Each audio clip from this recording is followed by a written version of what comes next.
میرے محترم بزرگوں دوستو، سمجھنے کی اور پوری امت اور انسانیت کو سمجھانے کی بات یہ ہے کہ روئے زمین پر بسنے والے ہر ایک مرد اور ہر ایک عورت کی دنیا اور آخرت کے بنانے کے لیے اللہ نے اپنے پاس سے دین اتارا ہے، اور اللہ نے اپنی سنت روئے زمین پر یہ جاری فرمائی ہے کہ جو کوئی بھی دینداری کے ساتھ جیے گا اور دینداری پر مرے گا، اللہ دنیا بھی اس کی اچھے سے اچھی بنا دیں گے اور اس کی آخرت بھی اچھے سے اچھی بنائیں گے۔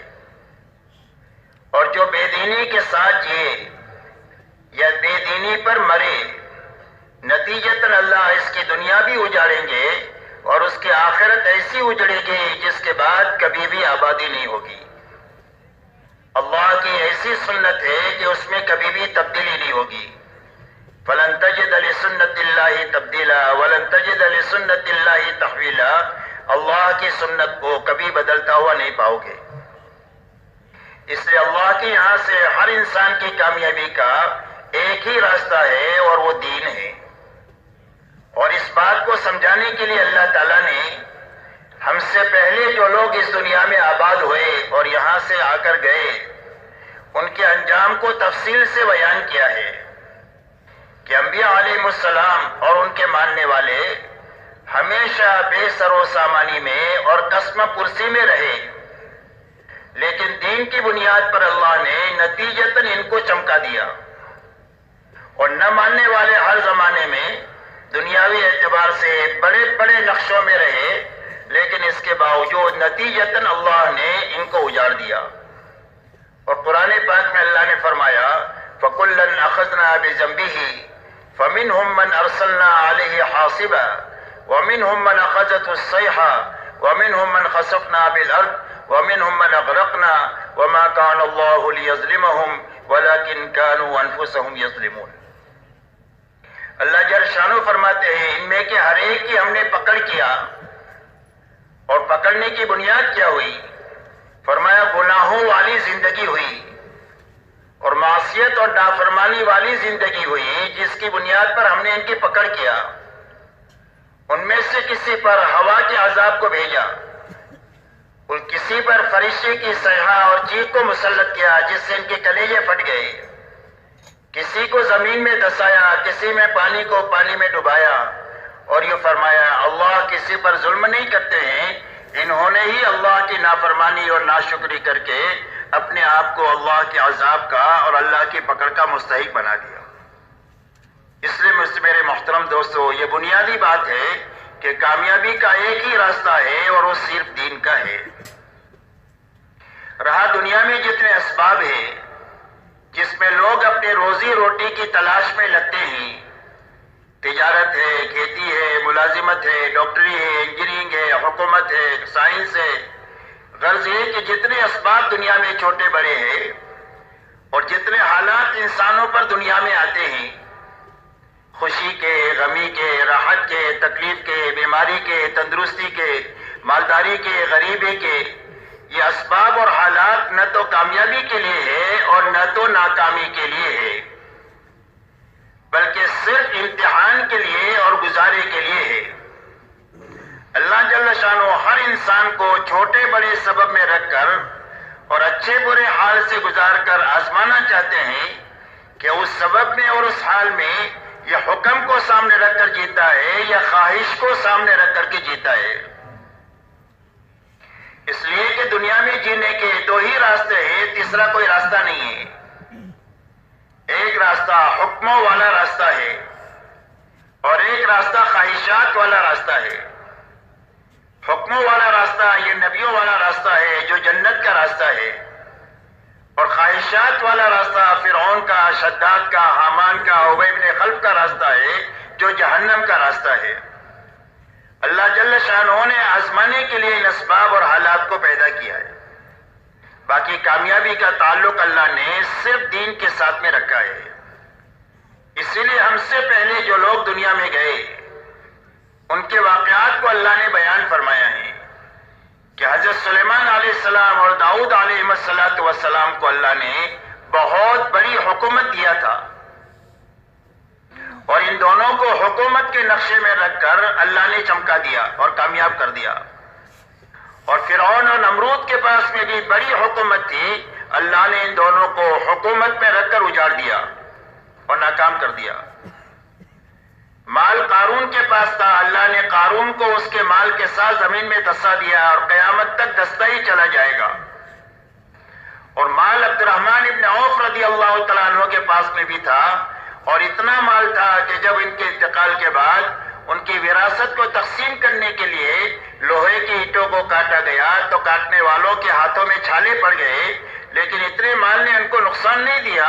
ان 10 صحابہ میں سے ہے جن کو اللہ کے نبی صلی اللہ علیہ وسلم نے دنیا ہی میں جنت کی بشارت دی ہے. تو مال ایک طرف ہے، مال دوسری طرف ہے، ایک طرف ناکامی ہے، ایک طرف کامیابی ہے. ایسے ہی وزارت حامان کے پاس تھی، اللہ نے حامان کو وزارت میں اجاڑ دیا اور یوسف علیہ السلام کو اللہ تعالیٰ نے وزارت میں چمکا دیا.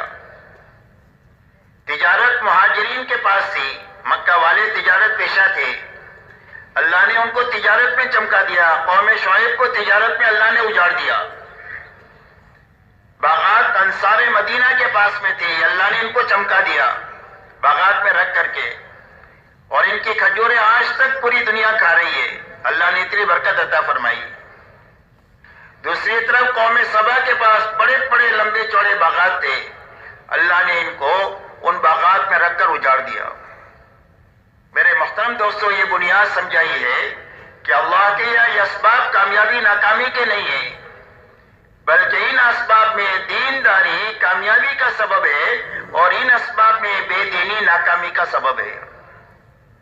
اسی لیے دعوت اور تبلیغ کی محنت سے کسی کا سبب چھڑانے کی محنت نہیں ہے اور کسی کے حال کو بدلنے کی محنت نہیں ہے، بلکہ محنت اس بات کی ہے کہ جتنے ایمان والے جہاں کہیں بھی آباد ہے وہ اپنی زندگی میں محنت کر کے اتنی طاقت پیدا کر لے کہ اس شعبوں میں حکموں پر چلنا آسان ہو جائے، خواہش سے نکلنا آسان ہو جائے. اس کی محنت دعوت اور تبلیغ کے راستے سے ہے. اس لیے کہ جب حکموں کے ساتھ آدمی زندگی گزارے گا اپنی زندگی کے ہر شعبے میں اور اپنے ہر حال میں، تو اس کے ہر حال میں رہتے ہوئے اللہ اس کو کامیاب بھی کر دیں گے، برکت اور رحمت والی زندگی اس کو عطا فرمائیں گے. اسی لیے فرمایا ایک آدمی تاجر ہے تو اس کی تجارت دنیا نہیں ہے، دین ہے، اگر سچائی اور امانت داری کے ساتھ یہ کرتا ہے. اسی لیے فرمایا التاجر الصدوق الامین مع النبیین والصدیقین والشہداء، فرمایا سچا اور امانت دار تاجر کل قیامت کے دن نبیوں کے ساتھ، صدیقین کے ساتھ اور شہداء کے ساتھ اٹھایا جائے گا.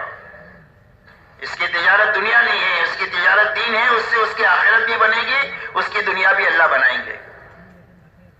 ایک آدمی کھیتی کرتا ہے، فرمایا جب تک کھیتی ہری بھری ہوتی ہے وہ اللہ کی پاکی بیان کرتی ہے اور اس کا ثواب کسان کو ملتا ہے. اگر اس کھیتی میں سے جانور دانہ کھا جائے یا چور چوری کر جائے، فرمایا اس پر اس کو صدقے کا ثواب ملے گا کسان کو. ایک آدمی کے نصیب میں مزدوری ہے، غریب بنایا اللہ نے، فرمایا صبح سے شام تک یہ مزدوری کرتا ہے، امانت داری کے ساتھ، سچائی کے ساتھ، کام میں بھی چوری نہیں کرتا اور مال میں بھی چوری نہیں کرتا ہے، تو فرمایا اس حال میں شام کو واپس آتا ہے کہ اللہ تعالیٰ اس کو مقدر کی روزی بھی دے دیتے ہیں اور اللہ تعالیٰ اس کے سارے گناہوں کو بھی معاف فرما دیتے ہیں.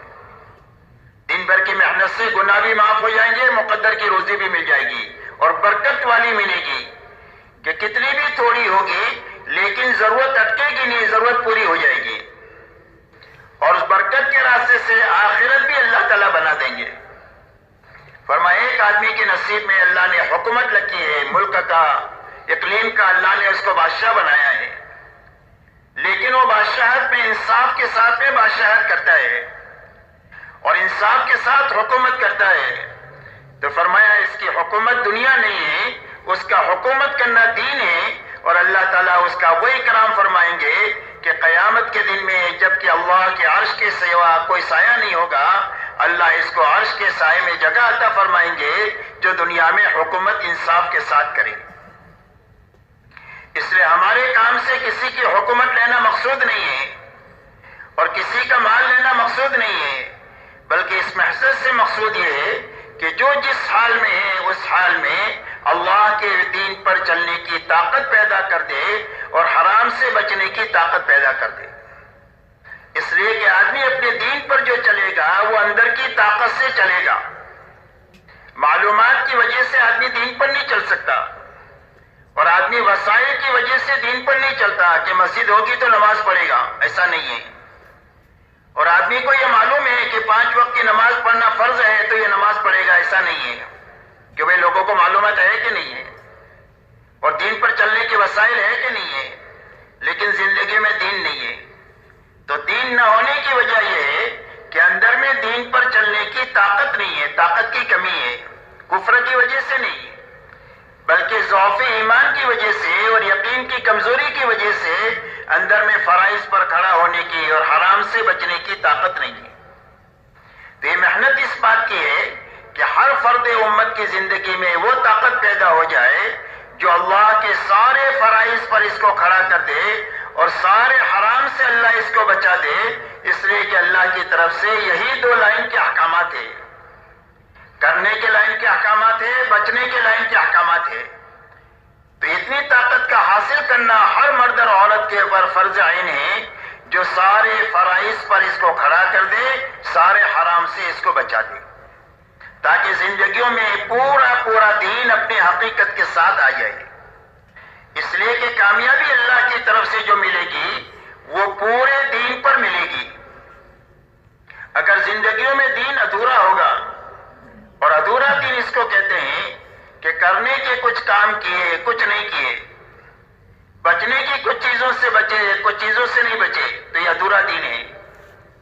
جب زندگیوں میں ادھورا دین ہوگا تو اللہ کی مدد آنے کی بجائے اللہ کی طرف سے دنیا میں حالات آئیں گے، پریشانی کے، مصیبتوں کے۔ اسی لیے فرمایا ما اصابکم من مصیبت فبما کسبت ایدیکم ویعفو عن کثیر۔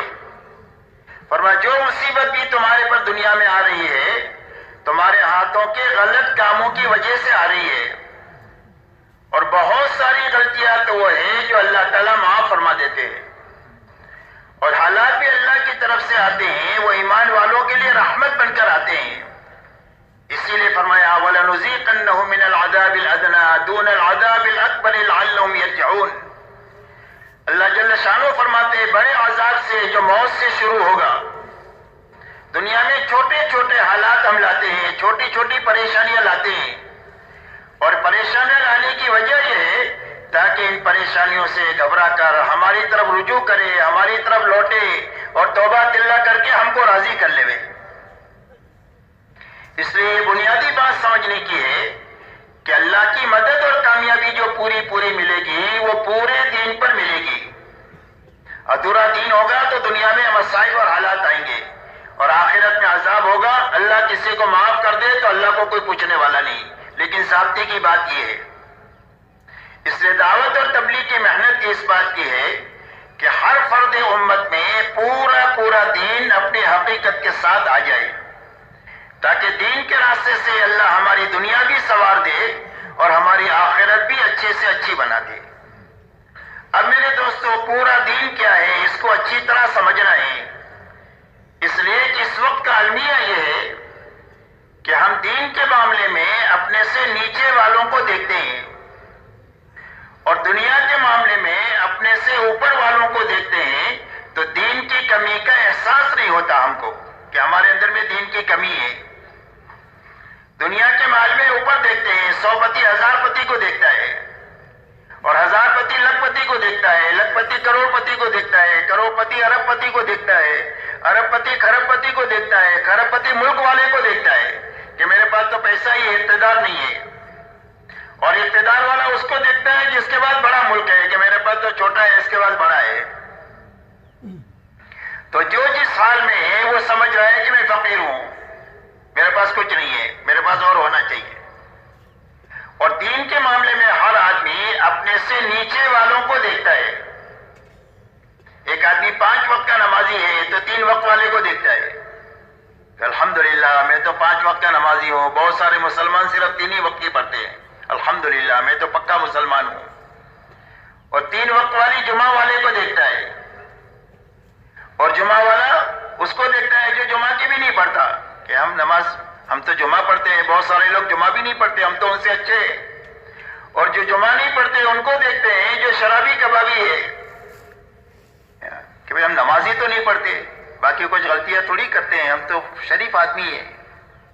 اور جو شرابی کبابی ہے ان کو دیکھتے ہیں جو کلمہ نہیں پڑھتے، کہ بھئی ہم تو کلمہ پڑھتے ہیں، جنت تو ہماری ہے.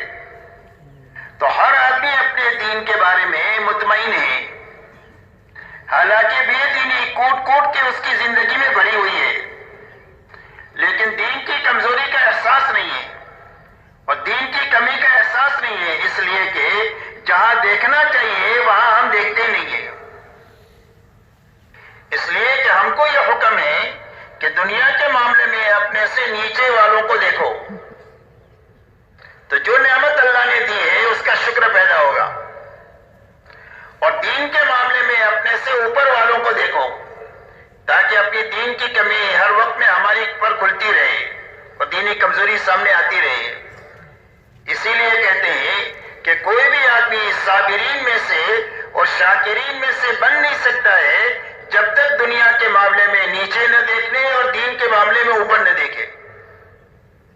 اور اللہ تک پہنچنے کا اور اللہ کی رضا تک پہنچنے کا اور جنت تک پہنچنے کا یہی راستہ ہے، صبر اور شکر کا، کہ آدمی زندگی گزارے شکر کے ساتھ اور آدمی زندگی گزارے صبر کے ساتھ. اگر یہ 2 صفتیں آدمی کی زندگی میں آ گئی تو یہ اللہ کو راضی کر لے گا، اللہ کی رضا پر موت آ جائے گی، ہمیشہ ہمیشہ کی جنت مل جائے گی. اور اس کا راستہ یہ بتلایا کہ دنیا کے معاملے میں اپنے سے نیچے والوں کو ہمیشہ دیکھنا اور دین کے معاملے میں ہمیشہ اپنے سے اوپر والوں کو دیکھنا. تو ہمارے لیے معیار کون ہے؟ حق کا معیار کون ہے؟ فرمایا حق کا معیار حضور صلی اللہ علیہ وسلم اور صحابہ کی جماعت ہے. آپ سے پوچھا گیا حق کیا ہے؟ فرمایا ما انا علیہ واصحابی، فرمایا جس پر میں ہوں اور میرے صحابہ ہے وہ حق ہے. قیامت تک حق کے سمجھنے کا ایک ہی معیار ہے، وہ حضور پاک صلی اللہ علیہ وسلم اور صحابہ کی جماعت ہے. آپ کے بارے میں تو اللہ نے فرما دیا وَلَكُمْ فِي رَسُولِ اللَّهِ أُسْوَةٌ حَسَنَةٌ، تمہارے لیے حضور صلی اللہ علیہ وسلم کی زندگی میں بہترین نمونہ ہے. اپنی زندگی کو محمدی سانچے میں ڈھال کر زندگی گزارو. اور صحابہ محمد صلی اللہ علیہ وسلم کے بارے میں فرمایا کہ میرے سارے صحابہ ستاروں کے مانند ہیں، جن کے پیچھے بھی تم چلو گے وہ تم کو اللہ تک اور جنت تک پہنچا دیں گے. حضرت عبداللہ ابن مسعود رضی اللہ تعالیٰ عنہ فرماتے ہیں کہ جو کسی کی راہ لینا چاہے اور جو کسی کی نقل اتارنا چاہے اور جو کسی کی ڈگر پر چلنا چاہے تو فرمایا وہ اصحاب محمد صلی اللہ علیہ وسلم کے پیچھے پیچھے چلے. اس لیے کہ اللہ تعالیٰ نے ان کو حضور صلی اللہ علیہ وسلم کی صحبت کے لیے اور دین کو دنیا میں پھیلانے کے لیے اللہ تعالیٰ نے ان کو منتخب کیا ہے. ان کی ہی حالت ایسی ہے کہ یہ دلوں کے بہت پاک ہے، علم کے بہت گہرے ہیں اور تکلفات سے زندگیاں بالکل پاک ہیں، جو اندر میں ہے وہی باہر ہے. اس لیے حق کا معیار قیامت تک حضور صلی اللہ علیہ وسلم اور صحابہ کی زندگی ہے، اور ان کو سامنے رکھ کر چلنے کا سارے ایمان والوں کو حکم ہے. یا ایھا الذین آمنوا اتقوا اللہ وکونوا مع الصادقین، اے ایمان والو اللہ سے ڈر کر کے زندگی گزارو اور سچے لوگوں کے ساتھ رہو.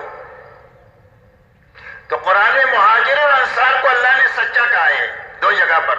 ایک جگہ مہاجرین کو سچا کہا ہے، ایک جگہ انصار کی جماعت کو بھی سچا کہا ہے کہ بھائی یہ سچے ہیں، ان سچوں کے ساتھ رہو، ان کی چال چلو، ان کی زندگی اپناؤ، ان کی خلوت جلوت اپنی بناؤ، ان کی انفرادی اجتماعی زندگی اپنی بناؤ.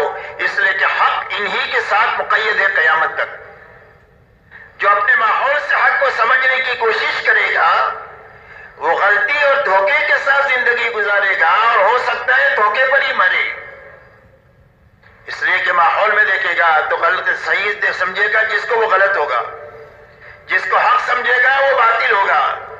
اور اگر اس دھوکے کے ساتھ موت آ گئی تو کل انسان خون کے آنسو روئے گا، اس کے آنسوؤں کا پوچھنے والا کوئی نہیں ہوگا.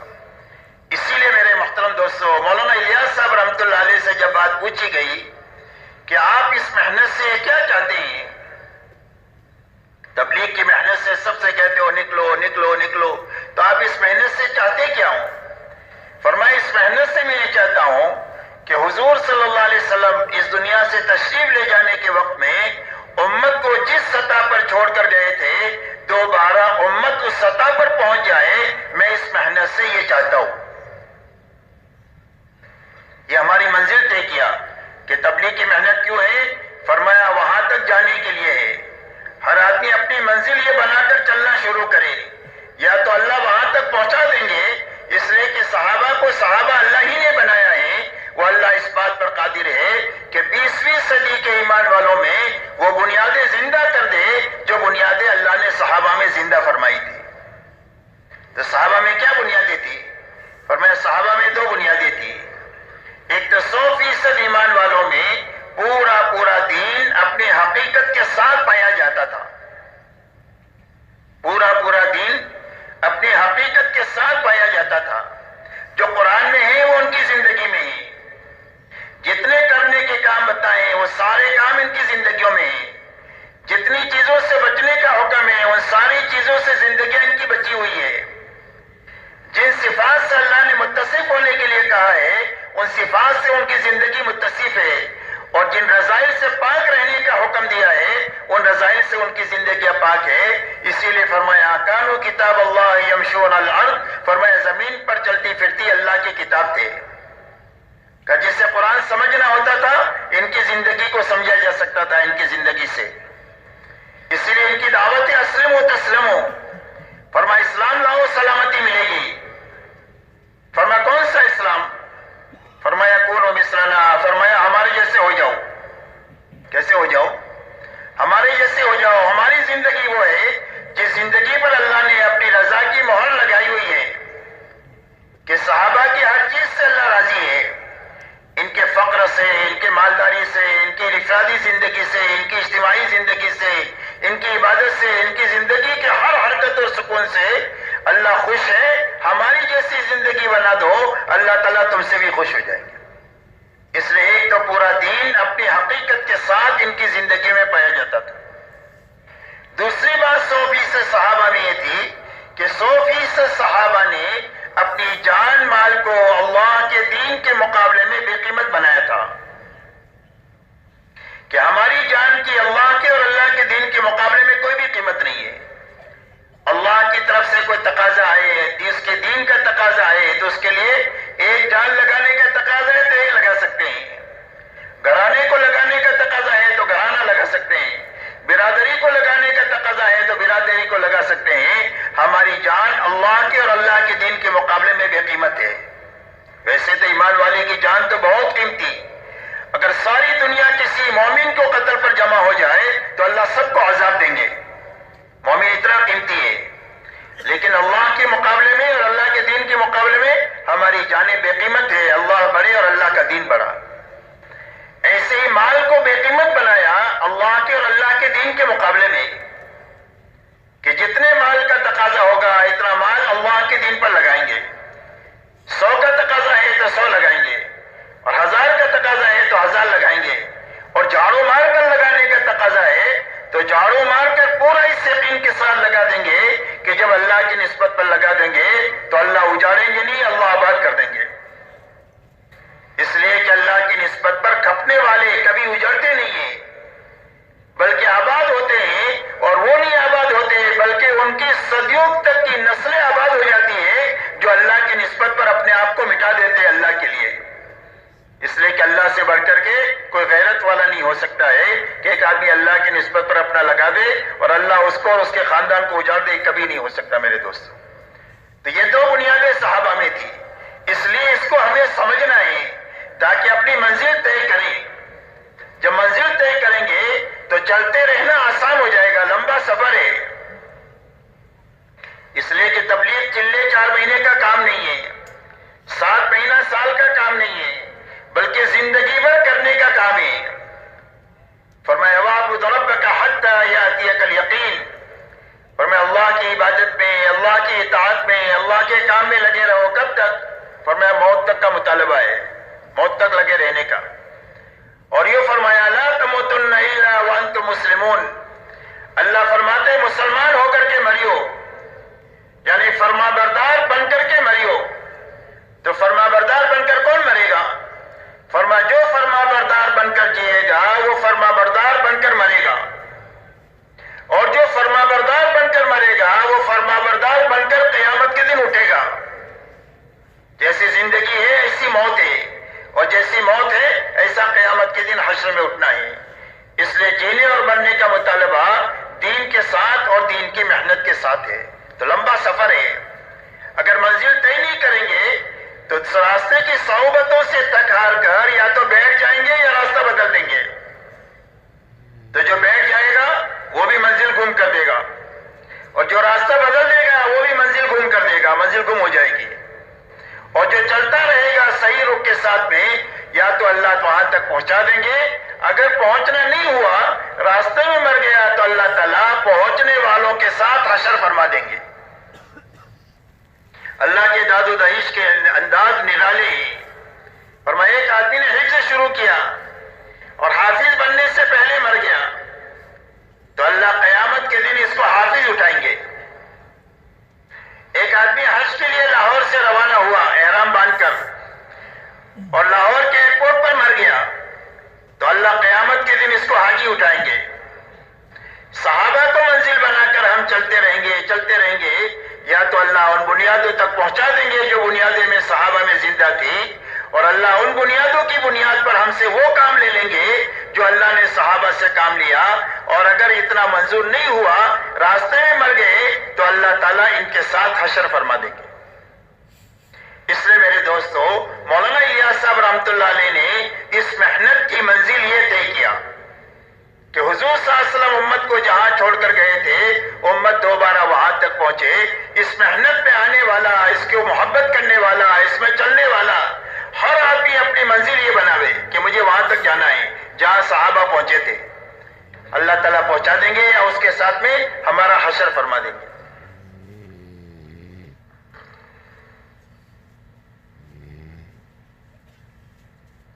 تو ان دو بنیادوں پر حضور صلی اللہ علیہ وسلم نے امت کو چھوڑا تھا. ان بنیادوں کو اچھی طرح سمجھنا ہے. ان بنیادوں میں سب سے پہلی بنیاد لا الہ الا اللہ محمد رسول اللہ ہے. ایمان 24 گھنٹے فرض ہے.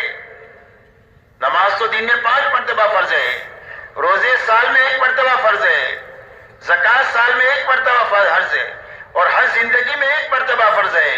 لیکن ایمان 24 گھنٹے کے اعتبار سے فرض ہے. اللہ نہ کرے اگر ایک آدمی 100 سال ایمان کی حالت میں زندگی گزارنے کے بعد میں چند لمحوں کے لیے اگر ایمان سے نکل جائے گا تو 100 سال کی ساری عبادت اس کی ختم ہو جائے گی. اور 100 سال کفر میں زندگی گزارنے والا 1 مرتبہ دل کی تصدیق کے ساتھ لا الہ الا اللہ محمد رسول اللہ پڑھ لے گا تو 100 سال کا کفر دھل جائے گا. اور 100 سال کے سارے بڑے بڑے گناہ، سارے قتل، ساری چوری، ساری بدکاری، سارے گناہ 1 مرتبہ کلمہ پڑھنے پر سارے کے سارے ختم ہو جائیں گے. اور ایمان اس لیے 24 گھنٹے کے اعتبار سے فرض ہے. اور ایمان میں ادنا کھوٹ کی معافی کی گنجائش نہیں ہے. فرمایا ان اللہ لا یغفر ان یشرک بہ ویغفر ما دون ذلک لمن یشاء. فرمایا اللہ شرک کے گناہ کو معاف نہیں کریں گے، باقی بڑے بڑے گناہ جس کے لیے بھی چاہیں گے معاف فرما دیں گے. 100 آدمی کے قاتل کو معاف کر دیں گے توبہ کی نیت پر، لیکن شرک کے گناہ کو اللہ معاف نہیں فرمائیں گے. اس لیے میرے دوستو سب سے پہلی بنیاد ہمارے دین کی یہ ہے کہ ہر کلمہ پڑھنے والے کا سب سے پہلے کلمہ بننا چاہیے. اور کلمے کے بننے کے معنی یہ ہے کہ ہر کلمہ پڑھنے والے کے الفاظ صحیح ہوتے ہوئے اس کا یقین یہ بننا چاہیے کہ میری زندگی کے بننے اور بگڑنے کا تعلق ملک و مال سے نہیں ہے، ڈگری اور عہدوں سے نہیں ہے، چیزوں اور سامانوں اور حکومتوں سے نہیں ہے. میری زندگی کے بننے اور بگڑنے کا تعلق صرف ایک اللہ کی ذات کے ساتھ ہے. اللہ ہی زندگی دیتے ہیں، اللہ ہی موت دیتے ہیں، اللہ ہی رات لاتے ہیں، اللہ ہی دن لاتے ہیں. دنیا میں جو کچھ ہو رہا ہے وہ صرف اور صرف اللہ ہی کے کرنے سے ہو رہا ہے. پوری دنیا کے جتنا نظام ہے وہ اللہ کے امر کے ساتھ جڑا ہوا ہے. جب تک بقا کا امر ہے، جب تک پوری دنیا باقی ہے. جب اللہ فنا کا امر لائیں گے تو پوری دنیا ختم ہو جائے گی. آسمان ٹوٹ جائے گا، پہاڑ روئی کے گالوں کی طرح اڑ جائیں گے، سمندروں کا پانی خشک ہو جائے گا، سارے انسان اور جنات مر جائیں گے اور سارے فرشتے بھی مر جائیں گے. اللہ فرمائیں گے لمن الملک اليوم، آج کے دن بادشاہت اور ملکیت حکومت کس کی ہے؟ کوئی بھی جواب دینے والا نہیں. اللہ فرمائیں گے للہ الواحد القہار. پہلے بھی ایک تنہا زبردست اللہ مالک تھے، آج بھی مالک ہے، آئندہ بھی مالک اللہ ہی رہیں گے. اس لیے میرے محترم دوستو، زندگی کے بننے بگڑنے کا تعلق دنیا کی کسی چیز سے ہے ہی نہیں ہے. اس دھوکے سے نکلنا ہے امت کو، تاکہ امیدیں دنیا سے ختم ہو جائے، مخلوق سے، اور ڈر مخلوق کا ختم ہو جائے.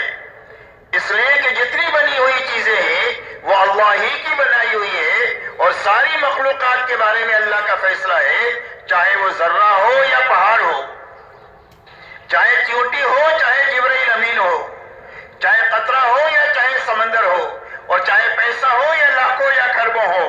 ان سب کے بارے میں اللہ کا فیصلہ ہے لا یملک نفعا ولا ضرا ولا موتا ولا حیاتا ولا نشورا. فرمایا جتنی مخلوقات نظر آ رہی ہے اس کے کسی کے ہاتھ میں بھی کسی کو نفع دینا نہیں ہے، کسی کے ہاتھ میں نقصان دینا نہیں ہے، کسی کے ہاتھ میں کسی کو مارنا نہیں ہے، اور کسی کے ہاتھ میں کسی کو زندہ کرنا نہیں ہے، اور کسی کے ہاتھ میں مار کر دوبارہ زندہ کرنا نہیں ہے. یہ سب کچھ تنہا ایک اللہ ہی کے ہاتھ میں ہے. اللہ ہی نفع نقصان کے مالک ہے، اللہ ہی زندگی اور موت کے مالک ہے، اور اللہ ہی سب کو مار کر کے دوبارہ زندہ کرنے کے مالک صرف تنہا اللہ ہے. اس لیے مخلوق سے امید بھی ختم ہو جائے اور مخلوق کا ڈر بھی ختم ہو جائے. کیا ختم ہو جائے؟ مخلوق سے امید بھی ختم ہو جائے اور مخلوق سے ڈر بھی ختم ہو جائے، کہ ساری دنیا کے سارے انسان اپنے تمام تر ساز و سامان کے ساتھ میں کسی ایک آدمی کو مارنا چاہے تو وقت سے پہلے اس کو مار نہیں سکتے ہیں، اور کسی کو چند سیکنڈ کی زندگی بڑھانا چاہے تو بڑھا نہیں سکتے ہیں. یہ یقین ہمارا بنے تاکہ مخلوق کا ڈر بھی نکل جائے اور مخلوق سے امید بھی ہماری ختم ہو جائے. ہم امید رکھیں گے صرف اللہ سے، ہمارے کام بنانے والے صرف اللہ ہے، اور کاموں کے بگاڑنے والے بھی صرف تنہا اللہ ہے. اگر ملک سے زندگی بنتی تو فرعون اور نمرود کی بن جاتی، مال سے زندگی بنتی تو قارون کی بن جاتی، اگر باغات سے زندگی بنتی تو قوم سبا کی بن جاتی. ان چیزوں میں زندگیوں کا بننا نہیں ہے، زندگیوں کے بننے بگڑنے کا تعلق صرف ایک اللہ کی ذات کے ساتھ ہے. اس لیے میرے دوستو، سب سے پہلے دعوت کی محنت میں یقین کے بنانے کی محنت ہے، کہ ہر آدمی کا یقین یہ بنے کہ میری زندگی کے بننے بگڑنے کا تعلق صرف ایک اللہ کی ذات کے ساتھ ہے. اللہ ہی زندگیوں کو بناتے ہیں، اللہ ہی زندگیوں کو اجاڑتے ہیں. آج تک جتنوں کی بنی ہے اللہ کے بنانے سے بنی ہے، اور آج تک جتنوں کی اجڑی ہے اللہ کے اجاڑنے سے اجڑی ہے. یہ یقین ہمارا بنے تاکہ مخلوق کا ڈر بھی نکل جائے اور مخلوق سے امید بھی ختم ہو جائے. اسی کے ساتھ ہمارا یقین یہ بنے کہ ہماری زندگی کے بننے کا تعلق اللہ کی ذات کے ساتھ ہے، اور اللہ کے یہاں سے زندگی کے بنانے کا ایک ہی ضابطہ ہے، اندھادھند نظام نہیں ہے کہ اس کی بنا دیا اس کی اجاڑ دیا، ایسا نہیں ہے. اللہ علیم ہے اور حکیم ہے، اللہ کا علم بھی بڑا اور اللہ کی حکمت بھی بڑی. تو اللہ اپنے علم اور حکمت سے زندگیوں کو بناتے بھی ہے اور بگاڑتے بھی ہے، اور بنانے کا ایک ہی ضابطہ ہے، اور وہ صرف محمد الرسول اللہ ہے. فرمایا کس کی زندگی اللہ بنائیں گے؟ فرمایا جو محمدی سانچے میں ڈھل کر زندگی گزارے گا اور جو محمدی بن کر کے مرے گا، اللہ اس کی زندگی کو بنا دیں گے. جھوپڑے میں ہے تو جھوپڑے میں بنا دیں گے، محل میں ہے تو محل میں بنا دیں گے، غریب ہے تو غربت میں بنا دیں گے، اور مالدار ہے تو مالداری میں بنا دیں گے، بیمار ہے تو بیماری میں بنا دیں گے، تندرست ہے تو تندرستی میں بنا دیں گے. جس حال میں بھی ہے محمدی بن کر یہ جیے گا اور محمدی بن کر کے یہ مرے گا، رابطہ ہے اور وہ محمدی بن کر جینا اور محمدی بن کر کے مرنا ہے۔ اس لیے دعوت اور تبلیغ کی محنت اس بات کی ہے کہ ہر ایمان والا اپنے سر کے بالوں سے لے کر پیر کے ناخن تک محمدی بن کر جینا سیکھ لے، محمدی بن کر کے مرنا سیکھ لے، تاکہ جس حال میں ہے اللہ تعالیٰ اس کی زندگی کو اچھے سے اچھی بنا دے۔ اور دنیا کی زندگی اچھی بننے کے معنی یہ ہے کہ اللہ دلوں میں اطمینان، چین اور سکون دیں گے۔ جھوپڑے میں ہے لیکن چین اور سکون ہوگا۔ آپس میں محبتیں اللہ دیں گے، جھگڑے ختم ہو جائیں گے۔ دین کی وجہ سے محبتیں زندہ ہو جائے گی، محبتوں سے زندگی آسان ہو جاتی ہے۔ دعاؤں میں قبولیت پیدا کر دیں گے۔ دنیا حالات کا گھر ہے، کبھی خوشی ہے کبھی غم ہے، تو حالات سے حل کیسے نکلے گا آدمی؟ اور وہ اللہ کے نکالنے سے نکلے گا، اور اللہ سے نکلنے کا راستہ حالات کا صرف زاری کا ہے اور دعا کا ہے۔ تو اللہ دعاؤں میں قبولیت دے دیں گے ہر ایمان والے کی۔ جب اللہ سے کہے گا تو اللہ اس کی دعا پر اس کے کام بنا دیں گے۔ مقدر کی تھوڑی روزی زیادہ روزی حلال اور برکت والی بنا کر کے دیں گے کہ تھوڑی ہے لیکن کافی ہے، تھوڑی ہے لیکن برکت ہے، نسلیں کھا رہی ہے اس میں سے، گھرانے کھا رہے ہیں، اللہ تعالیٰ اتنی برکت عطا فرمائیں گے۔ ایک پیالے میں 70 صحابہ دودھ پی رہے ہیں، اللہ وہ برکتیں دکھائیں گے دوبارہ، دین کی برکت سے اور محمدی بننے کی برکت سے۔ اس لیے میرے دوستو یہ محنت اس بات کی ہے کہ سب سے پہلے ہر ایمان والے کا کلمہ ٹھیک ہو جائے، یقین بھی ٹھیک ہو جائے، اور زندگی بھی سر کے بالوں سے لے کر پیر کے ناخن تک محمدی سانچے میں ڈھل جائے۔ اس لیے کہ اللہ والا بننے کا سب سے مختصر راستہ اور شارٹ کٹ راستہ وہ سنت والا راستہ ہے، سارے خطرات سے پاک راستہ سنت والا راستہ ہے۔ محفوظ طریقے سے اللہ تک آدمی پہنچ جائے گا سنت کے راستے سے۔ اس لیے کہ جب سنت والی زندگی ہوگی تو نفس اور شیطان کے عمل دخل سے آدمی محفوظ ہو جائے گا۔ حدیث پاک میں آتا ہے کہ آدمی نے گھر کا دروازہ بند کیا بسم اللہ کہہ کر، اور آدمی نے کھانا شروع کیا بسم اللہ کہہ کر، تو شیطان کہتا ہے یہاں کھانے کی بھی گنجائش نہیں، یہاں رہنے کی بھی گنجائش نہیں۔ مہر لگ گئی اس کے اوپر، شیطان اس گھر میں داخل نہیں ہو سکتا جو گھر کا دروازہ بسم اللہ کر کے رات کو بند ہوگا، اور جس کھانے کو بسم اللہ کر کے شروع کیا جائے گا اس کھانے میں شیطان شریک نہیں ہو سکتا۔ زندگی میں کسی کام میں جو کام سنت کے مطابق ہوگا اس کے اوپر عمل شیطان کا عمل دخل ختم ہو جائے گا۔ اس لیے میرے دوستو سب سے پہلے کلمہ بنانے کی یہ محنت ہے کہ ہر ایمان والے کا اس محنت کے ذریعے سے کلمہ بن جائے، اور کلمے کے راستے سے ہماری عبادت کی لائن ٹھیک ہو جائے۔ اس لیے کہ ایمان اور عبادت یہ دونوں اللہ کے بڑے بڑے حق ہیں۔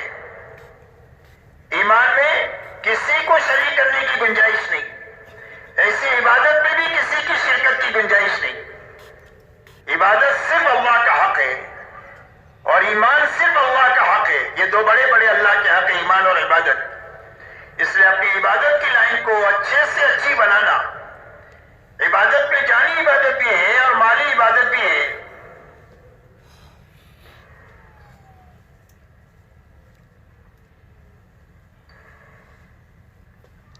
نماز روزہ یہ جانی عبادت ہے، تو اپنی نماز کو ایسی اچھی بنانا کہ جس نماز کے ذریعے سے ہماری 24 گھنٹے کی زندگی اچھی بن جائے۔ اس لیے کہ 24 گھنٹے کی زندگی اچھی جو بنے گی وہ نماز کے بننے کے راستے سے بنے گی۔ اللہ والی یہ فرماتے ہیں کہ نماز کی مثال زندگی میں ایسی ہے جیسے گھر میں روشن دان اور کھڑکی ہوتی ہے، کہ گھر کا دھواں کہاں سے باہر جائے گا؟ کھڑکی اور روشن دان سے باہر جائے گا۔ گھر میں تازہ ہوا کہاں سے آئے گی؟ کھڑکی اور روشن دان سے آئے گی۔ ایسا ہی زندگیوں کی برائیاں زندگیوں سے جو نکلے گی وہ نماز کے راستے سے نکلے گی، اور زندگیوں میں اچھائیاں جو آئے گی وہ نماز کے راستے سے آئے گی۔ اسی لیے نماز کے بارے میں اللہ نے فرمایا ان الصلاۃ تنہی عن الفحشاء والمنکر، فرمایا نماز آدمی کو بے حیائی اور برائی کے کاموں سے روکتی رہتی ہے۔ نماز بنتی جائے گی تو زندگیوں میں سے رذائل نکلتے جائیں گے، اچھائیاں زندگیوں میں آتی چلی جائے گی۔ حضرت عمر رضی اللہ تعالیٰ عنہ کے زمانے میں ایک نوجوان کی آنکھ لڑ گئی ایک دوشیزہ سے، تو خیر القرون کا بہترین زمانہ تھا، تو لڑکی نے لڑکے سے یہ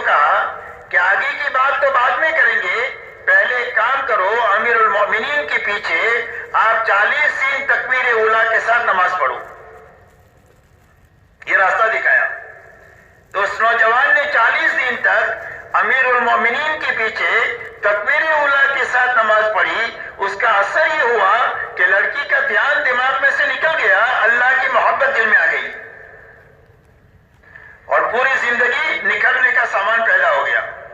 اس لیے میرے دوستو, اپنی نماز بنانے کی محنت ہے تبلیغ میں کہ ہر ایمان والا اپنی نماز بنا کر کے اپنی نماز ایسی اچھی بنا دے جو 24 گھنٹے کی زندگی کو اللہ کی اطاعت اور فرما برداری پر کھڑا کر دے. کہ جس طرح نماز میں پابند ہے, نماز کی باہر کی زندگی میں بھی ہم پابند رہیں گے اللہ کے حکموں کے. آنکھ پابند, زبان پابند, کان پابند, ہاتھ پابند, پیر پابند, دل دماغ پابند. جیسا نماز میں ساری پابندی, نماز کی باہر کی زندگی میں بھی پابندی. روزہ ایسا اچھا رکھے کہ تقوی پیدا ہو جائے کہ حلال سے بچ گئے ہیں حکم کی بنیاد پر کہ اللہ نے گھر میں پاک روزی موجود ہے, منع کر دیا تو نہیں کھاتے. حلال بیوی ہے, اس کے پاس نہیں جاتے. پانی ہے, مچھلی مشروب ہے, لیکن نہیں پیتے. کیوں کہ اللہ نے منع کیا ہے. اور میں حلال سے بچ گئے ہیں تو حرام سے بچنے کی طاقت پیدا ہو جائے کہ پوری زندگی اللہ نے جن چیزوں کو حرام کیا ہے اس سے بچ کر زندگی گزاریں گے. یہ طاقت پیدا کرنے کے لیے اللہ نے رمضان کے 1 مہینے کے روزے عطا فرمائے. اسی کی غرض یہی بتائی کہ روزے اس لیے فرض کیے تاکہ تمہارے اندر تقوی پیدا ہو جائے. اور حرام سے بچ گئے تو یہ سب سے بڑی عبادت گزاری ہے. حدیث پاک میں فرمایا اتق المحارم تکن عبد الناس. فرمایا حرام سے بچ جاؤ, تم سب سے بڑے عبادت گزار ہو. حرام سے بچنا یہ سب سے بڑی عبادت گزاری ہے. 24 گھنٹہ نماز ہے, تسبیح ہے, تلاوت بھی کر سکتا ہے, لیکن حرام سے بچ کر 24 گھنٹہ آدمی عبادت گزار رہ سکتا ہے. اور تقوی زندگی میں آ جائے تو اللہ تعالیٰ غلطیوں کو معاف کر دیں گے. اللہ تعالیٰ روزی میں برکت دے دیں گے ایسی جگہ سے جہاں سے وہم و گمان بھی نہ ہو. کوئی الجھن آ گئی, پریشانی آ گئی, مقدرات ہے, آ جاتی ہے, تو الجھن سے نکلنے کی بنیاد تقوی ہے. تقوی کی بنیاد پر اللہ الجھن سے نکال دیں گے. اور نیکی ہوگی تو نیکی کا بھاؤ قیامت کے دن اللہ بڑھا دیں گے. اور نیکی میں وزن جو بڑھے گا وہ تقوی کی برکت سے بڑھے گا.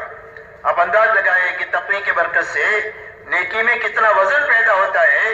حضرت عمر ابن الخطاب رضی اللہ تعالیٰ عنہ صدیق اکبر سے یہ فرماتے ہیں کہ اگر آپ ایک دن کی نیکی مجھے دے دو, آپ کے وصال کے دن کی نیکی اور آپ کی ہجرت کی رات کی نیکی جس میں آپ ساتھ میں تھے آپ کے, وہ مجھے دے دو تو میں اپنی پوری زندگی کی نیکی آپ کو دینے کے لیے تیار ہوں.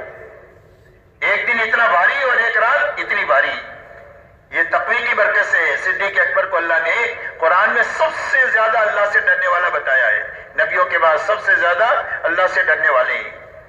اس لیے میرے محترم دوستو, فرمایا ایسے اچھے روزے ہماری اندر اور امت میں زندہ ہو جائے کہ جس کے راستے سے حرام سے بچنے کی طاقت پیدا ہو جائے. زکوٰۃ اتنی خوش دلی کے ساتھ ایک ایک پائی کی نکالی جاوے کہ دلوں کا بخل ختم ہو جاوے. حج ایسا سیکھ کر اچھی طرح کیا جائے جو پوری زندگی کو اطاعت کے پر کھڑا کر دے. اسی لیے حج ہے, اطاعت سکھانے کے لیے. تو اپنی عبادت کی لائن کو اچھے سے اچھی بنانا, یہ دوسری بنیاد ہے ہماری دین کی. اسی کے ساتھ تیسری بنیاد ہماری معاشرت ہے, آپس کا رہن سہن ہے اور آپس کے حقوق ہے. اس لیے کہ جتنے تعلقات ہیں اتنے دنیا میں حقوق ہے. اور دنیا تعلقات کی جگہ ہے کہ بادشاہ ہے اور رعیت ہے, یہ تعلق ہے. یہ سیٹ ہے اور نوکر ہے, یہ تعلق ہے. یہ باپ ہے اور یہ بیٹے ہیں اور بچے ہیں, یہ تعلق ہے. یہ میاں ہے اور یہ بیوی ہے, یہ تعلق ہے. یہ بھائی ہے اور یہ بہن ہے, یہ تعلقات ہے. یہ پڑوسی اور یہ پڑوسی, یہ تعلقات ہے. یہ دنیا تعلقات کی جگہ ہے اور جتنے تعلقات ہیں اتنے حقوق ہیں. جب حقوق ادا ہو جائیں گے تو حقوق کے ادا ہونے کی وجہ سے گھر سے لے کر پورا عالم جنت کا نمونہ بن جائے گا, گہوارہ بن جائے گا. پوری دنیا میں امن و امان ہوگا, پوری دنیا میں سلامتی ہوگی حقوق کی ادائیگی کی وجہ سے. اور اگر حقوق ضائع ہو جائے اور حقوق ایک دوسرے کے مارے جائے تو گھر سے لے کر پورا عالم یہ جہنم کا اکھاڑا بن جائے گا. آج دیکھ لو پوری دنیا میں کسی کی جان محفوظ نہیں ہے, کسی کا مال محفوظ نہیں ہے, کسی کی آبرو محفوظ نہیں ہے. اس کی بنیاد حقوق کا ضائع کرنا ہے. جب تک یہ حقوق کا ضائع ہونا رہے گا، جب تک جان مال غیر محفوظ رہے گی، اور جب حقوق کی ادائیگی دنیا میں زندہ ہو جائے گی تو پوری دنیا میں ہر ایک کی جان مال آبرو محفوظ ہو جائے گی۔ اسی لیے ایمان والوں کے بارے میں حضور صلی اللہ علیہ وسلم فرماتے ہیں کہ ایمان والوں کی مثال ایک دوسرے کے ساتھ محبت کرنے میں، ایک دوسرے کی بھلائی چاہنے میں، اور ایک دوسرے کے کام آنے میں، اور ایک دوسرے کی غلطی معاف کرنے میں ایسی ہے جیسا کہ ایک جسم ہوتا ہے۔ جسم کے سارے اعضاء کی شکل الگ ہے، ہر ایک کا کام الگ ہے۔ ہاتھ پکڑتا ہے، چلتا نہیں ہے، آنکھیں دیکھتی ہے، بولتی نہیں ہے، ہر ایک کی شکل الگ ہے، ہر ایک کا کام الگ ہے، لیکن آپس میں اتنا جوڑ ہے کہ چلتے ہوئے ٹھوکر لگ جائے تو پورا جسم اس کی تکلیف کو محسوس کرتا ہے، اور اچھا کھانا کھا لے یا رات کو سو جائے تو پورا جسم اس کی لذت اور راحت کو محسوس کرتا ہے۔ فرمایا اس سے ایمان والوں کی مثال ہے کہ کوئی ایمان والا اپنے بھائی کی برائی کو سوچ ہی نہیں سکتا، جیسا ایک عضو دوسرے عضو کی برائی نہیں سوچ سکتا۔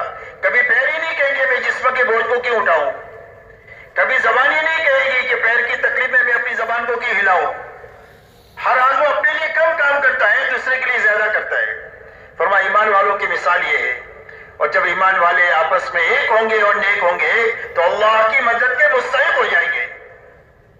اللہ کی مدد کے اٹھنے کا سب سے بڑا سبب آپس کا اختلاف اور افتراق ہے۔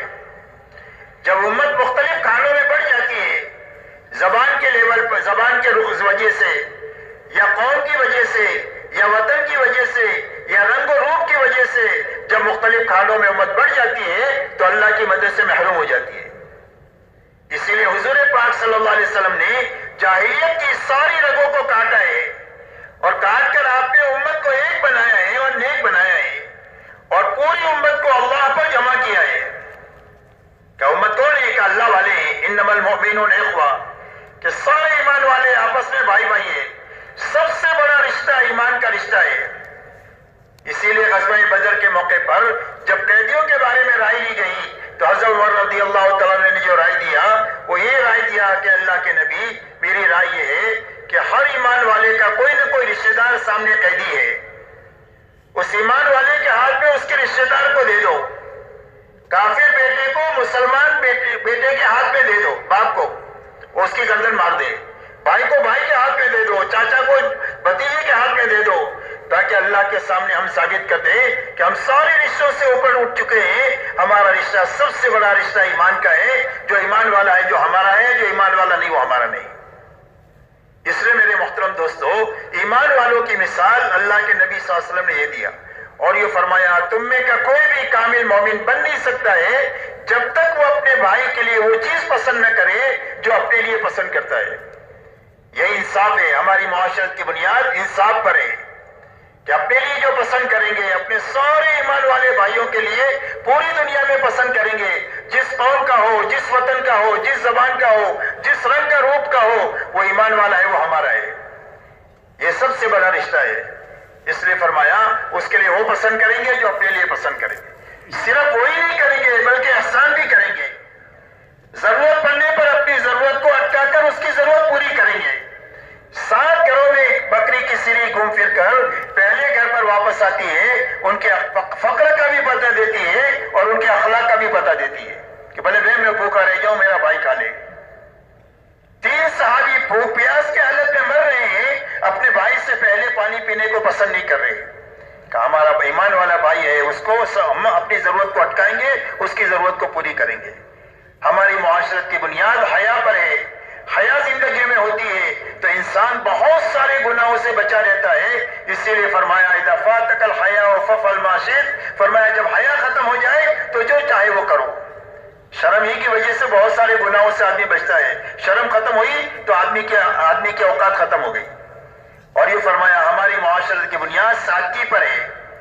تعیش سے منع کیا گیا کہ اپنے آپ کو عیش کا عادی نہیں بنانا، راحت پسندی کا عادی نہیں بنانا، اپنے آپ کو مجاہدے کا عادی بنانا، جفاکشی کا عادی بنانا، اپنے آپ کو کم سے کم چیزوں سے اپنی ضرورت کے پورے کرنے کا عادی بنانا۔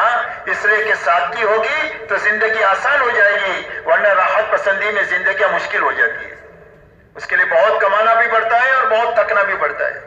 اس لیے میرے دوستو ہماری معاشرت حضور صلی اللہ علیہ وسلم والی معاشرت بنے کہ جس کے راستے سے دنیا کے ہر ایمان والے کو اپنی دوسرے ایمان والے سے نفع پہنچے، کسی کو اس سے نقصان نہ پہنچے، کسی کی غلطی ہو تو اس کو درگزر کریں، کوئی مصیبت میں ہے تو اس کا ہاتھ بٹائیں۔ یہ ہماری معاشرت کی بنیادیں ہیں۔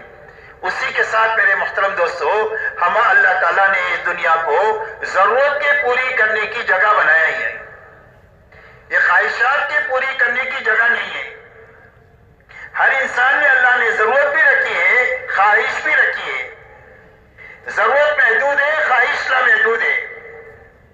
ضرورت کے پورا کرنے کا بھی اللہ نے وعدہ کیا اور خواہش کے بھی پورا کرنے کا اللہ نے وعدہ کیا، لیکن ضرورت کے پورا کرنے کا وعدہ اللہ نے دنیا میں کیا، اس لیے کہ خواہش محدود ہے اور ضرورت محدود ہے۔ دنیا میں ضرورت پوری ہو سکتی ہے، خواہش کسی کی پوری نہیں ہو سکتی، اس لیے خواہش کے پوری کرنے کا وعدہ اللہ نے جنت میں کیا۔ اور ہر انسان کی 5 ضرورتیں ہیں، کھانا ہے، کپڑا ہے، مکان ہے، سواری ہے اور شادی ہے۔ ہر مرد اور عورت کی 5 ضرورتیں ہیں۔ ان ضرورتوں کو حلال طریقے سے حاصل کرنا، سنت طریقے پر پوری کرنا، حرام سے بچنا اور اسراف سے بچنا۔ جب حلال سے اپنی ضرورتوں کو حاصل کریں گے تو اس کے لیے جو تھکیں گے اس پر بھی اللہ انعام دیں گے، اس لیے کہ ہمارے دین میں ملنگ پنا نہیں ہے اور ہمارے دین میں نفسانیت بھی نہیں ہے۔ ملنگ پنا بھی غلط لوگوں کا سیوا ہے کہ کچھ کریں گے نہیں، کسی کونے میں پڑیں گے اور گھر والوں کے لیے بوجھ بن کر کے رہیں گے، فرمایا اس کی اجازت نہیں ہے۔ اور نفسانیت کی بھی اجازت نہیں ہے۔ نفسانیت کہتے ہیں مادہ پرستی کو، کہ آدمی کی زندگی کا مقصد پیسہ بن جائے، کہ پیسہ آنا چاہیے، حلال سے آئے، حرام سے آئے، جھوٹ سے آئے، دھوکے سے آئے، ملاوٹ سے آئے، پیسہ آنا چاہیے، یہ نفسانیت ہے، یہ بھی غلط لوگوں کا سیوا ہے۔ اسلام ان دونوں کے بیچ کا صراط مستقیم ہے کہ ہر مسلمان کی گھریلو زندگی ہوگی، ہر مسلمان کی کاروباری زندگی ہوگی، لیکن وہ دینداری کے ساتھ ہوگی اور دین کی محنت کے ساتھ ہوگی۔ اس پابندی کے ساتھ اللہ تعالیٰ نے اسلام عطا فرمایا۔ ہمارا دین میں کرو یا مرو نہیں ہے، بلکہ آسانیاں ہیں، اور اتنی آسانیاں ہیں کہ ہر آدمی دین پر ہر زمانے میں ہر حال میں چل سکتا ہے۔ اللہ نے اتنا آسان دین دیا، اس لیے اپنی ضرورتوں کو حلال طریقے سے حاصل کرنا، سنت طریقے پر پورا کرنا۔ رہا خواہشات، اس کو آخرت کے لیے چھوڑنا۔ دنیا میں اللہ نے خواہشات کیوں رکھی ہر آدمی میں لامحدود؟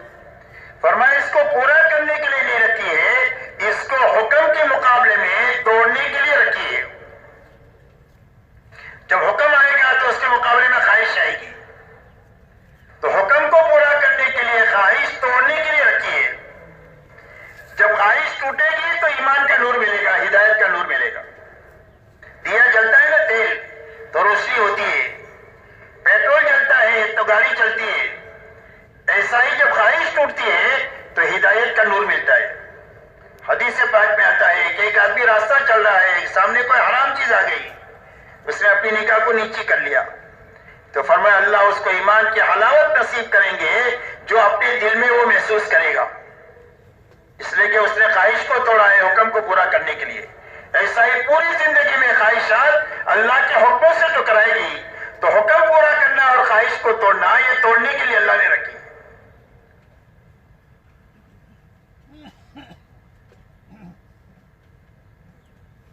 اور خواہش پوری کہاں کریں گے؟ فرمایا جنت میں پوری کریں گے، اس لیے کہ آخرت لامحدود ہے، تو وہاں پر لامحدود خواہشات پوری ہوگی۔ اسی لیے فرمایا وَلَكُمْ فِيهَا مَا تَشْتَهِي أَنفُسُكُمْ وَلَكُمْ فِيهَا مَا تَدَّعُونَ۔ فرمایا تمہارے لیے جنت میں وہ ہے جو تمہارا جی چاہے، کہ بھئی جی کے چاہنے کی کوئی حد ہے؟ جی تو کچھ بھی چاہ سکتا ہے، کہ بھئی کسی فقیر سے یوں کہو کہ پوری دنیا کا بادشاہ بننا چاہتا ہے تو کہ بھئی کیا کہے گا؟ ہاں کہے گا کہ نہ کہے گا؟ ہاں کہے گا، لیکن بیچارہ بن نہیں سکتا یہاں۔ لیکن آخرت میں اس کی خواہش پوری ہوگی۔ ہر آدمی اپنی جنت میں جنتیوں کی شاہانہ شان سے رہے گا، بادشاہوں کی طرح۔ اسی لیے فرمایا وَإِذَا رَأَيْتَ ثَمَّ رَأَيْتَ نَعِيمًا وَمُلْكًا كَبِيرًا۔ اے مخاطب تو دیکھے گا، پھر دیکھے گا، کیا دیکھے گا؟ فرمایا نعمتوں کا لامتناہی سلسلہ ہوگا جو کبھی ختم روک ٹوک نہیں ہوگی اور ہر ایک کا بہت بڑا ملک ہوگا. کم سے کم درجے کا جو جنتی ہوگا اس کی جنت پوری دنیا سے 10 گنا بڑی جنت ہوگی. پاکستان سے بڑی نہیں، پوری دنیا سے 10 گنا بڑی جنت ہوگی. اور اس جنت پہ جوان بنا کر داخل کریں گے، کبھی بوڑھا نہیں ہوگا. تندرست بنا کر داخل کریں گے، کبھی بیمار نہیں ہوگا. خوبصورت بنا کر داخل کریں گے، کبھی بدصورت نہیں ہوگا. زندگی دے کر داخل کریں گے جہاں کبھی موت نہیں آئے گی. ہر ایک کی جوانی یوسف علیہ السلام، ہر ایک کا حسن حضرت یوسف علیہ السلام جیسا ہوگا. ہر ایک کی آواز حضرت داؤد علیہ السلام جیسی سریلی ہوگی. ہر ایک کی جوانی حضرت عیسیٰ علیہ السلام جیسی ہوگی. سب کی عمر 33 سال کی ہوگی جنت میں. اور ہر ایک کا قد حضرت آدم علیہ السلام جتنا ہوگا. اور ہر ایک کے اخلاق جناب محمد رسول اللہ صلی اللہ علیہ وسلم جیسے ہوں گے. اور ہر جنتی کو 100 آدمیوں کی طاقت دے کر اللہ جنت میں داخل کریں گے. اللہ کا دیدار ہوگا. جیسے چودھری رات کے چاند کو دیکھتے ہیں کوئی چیز رکاوٹ نہیں بنتی، اس طرح اللہ کے دیدار میں کوئی چیز رکاوٹ نہیں ہوگی. اللہ مہمانی فرمائیں گے اور ہر آدمی نبیوں کی جو جتنا کام کرے گا وہ نبیوں کی کرسی کے اتنا ہی قریب ہوگا. اور اللہ تعالیٰ کی مہمانی میں سارے جنتیوں کی مہمانی ہوگی. اور ہر نعمت لازوال ہوگی، کبھی ختم نہیں ہوگی اور کبھی اس پر روک ٹوک نہیں ہوگی. لا مقطوعۃ ولا ممنوعہ، کبھی ختم بھی نہیں ہوگی، کوئی روک ٹوک بھی نہیں ہوگی. اس لیے میرے دوستو اللہ تعالیٰ خواہشات پوری کرنے کے لیے جنت بنائی ہے. اور دنیا ضرورت کی پوری کرنے کی جگہ ہے. اس کو حلال طریقے سے حاصل کرنا ہے، سنت طریقے پر پوری کرنا ہے. حرام سے بچنا ہے اور اسراف سے بچنا ہے. اس لیے کہ حلال اور حرام کی تاثیر ایسی ہے جیسا کہ کھانے کی ہوتی ہے. آدمی اچھا کھانا کھائے تو طاقت بنے گی، خوشی محسوس ہوگی. سڑا ہوا کھانا پیٹ پہ گیا چلا گیا تو کیا ہو جائے گا؟ بدہضمی ہو جائے گی، طے ہو جائے گی، جلاب ہو جائے گا، پھوڑی پھوسی نکل جائے گی. کہ کیا ہوا؟ کہ فوڈ پوائزن ہو گیا. ایسے ہی حلال اور حرام کی تاثیر ہے. جب زندگی میں حرام آتا ہے تو حرام سوچتا ہے، اور جب حلال آتا ہے تو زندگی میں حلال کام کرنا آدمی کو سوچتا ہے.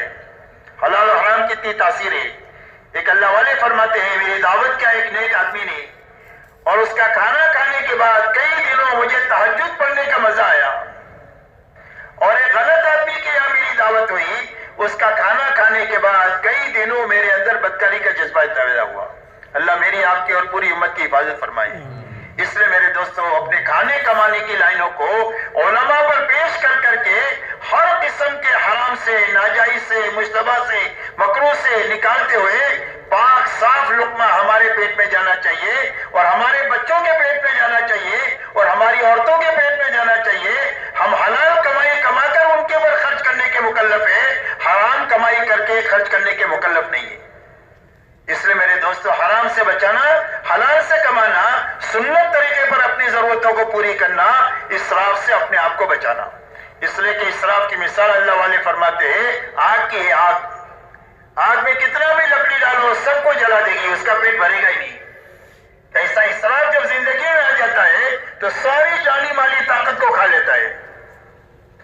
نہ دعوت کے لیے بچے، نہ عبادت کے لیے بچے، نہ اخلاق کے لیے بچے، ساری جانی مالی طاقت کھا لیتا ہے. بوڑھے ماں باپ کو سنبھالنے کے لیے نہیں بچتی ہے، یہاں تک کہ فرض نماز پڑھنے کے لیے وقت نہیں بچتا.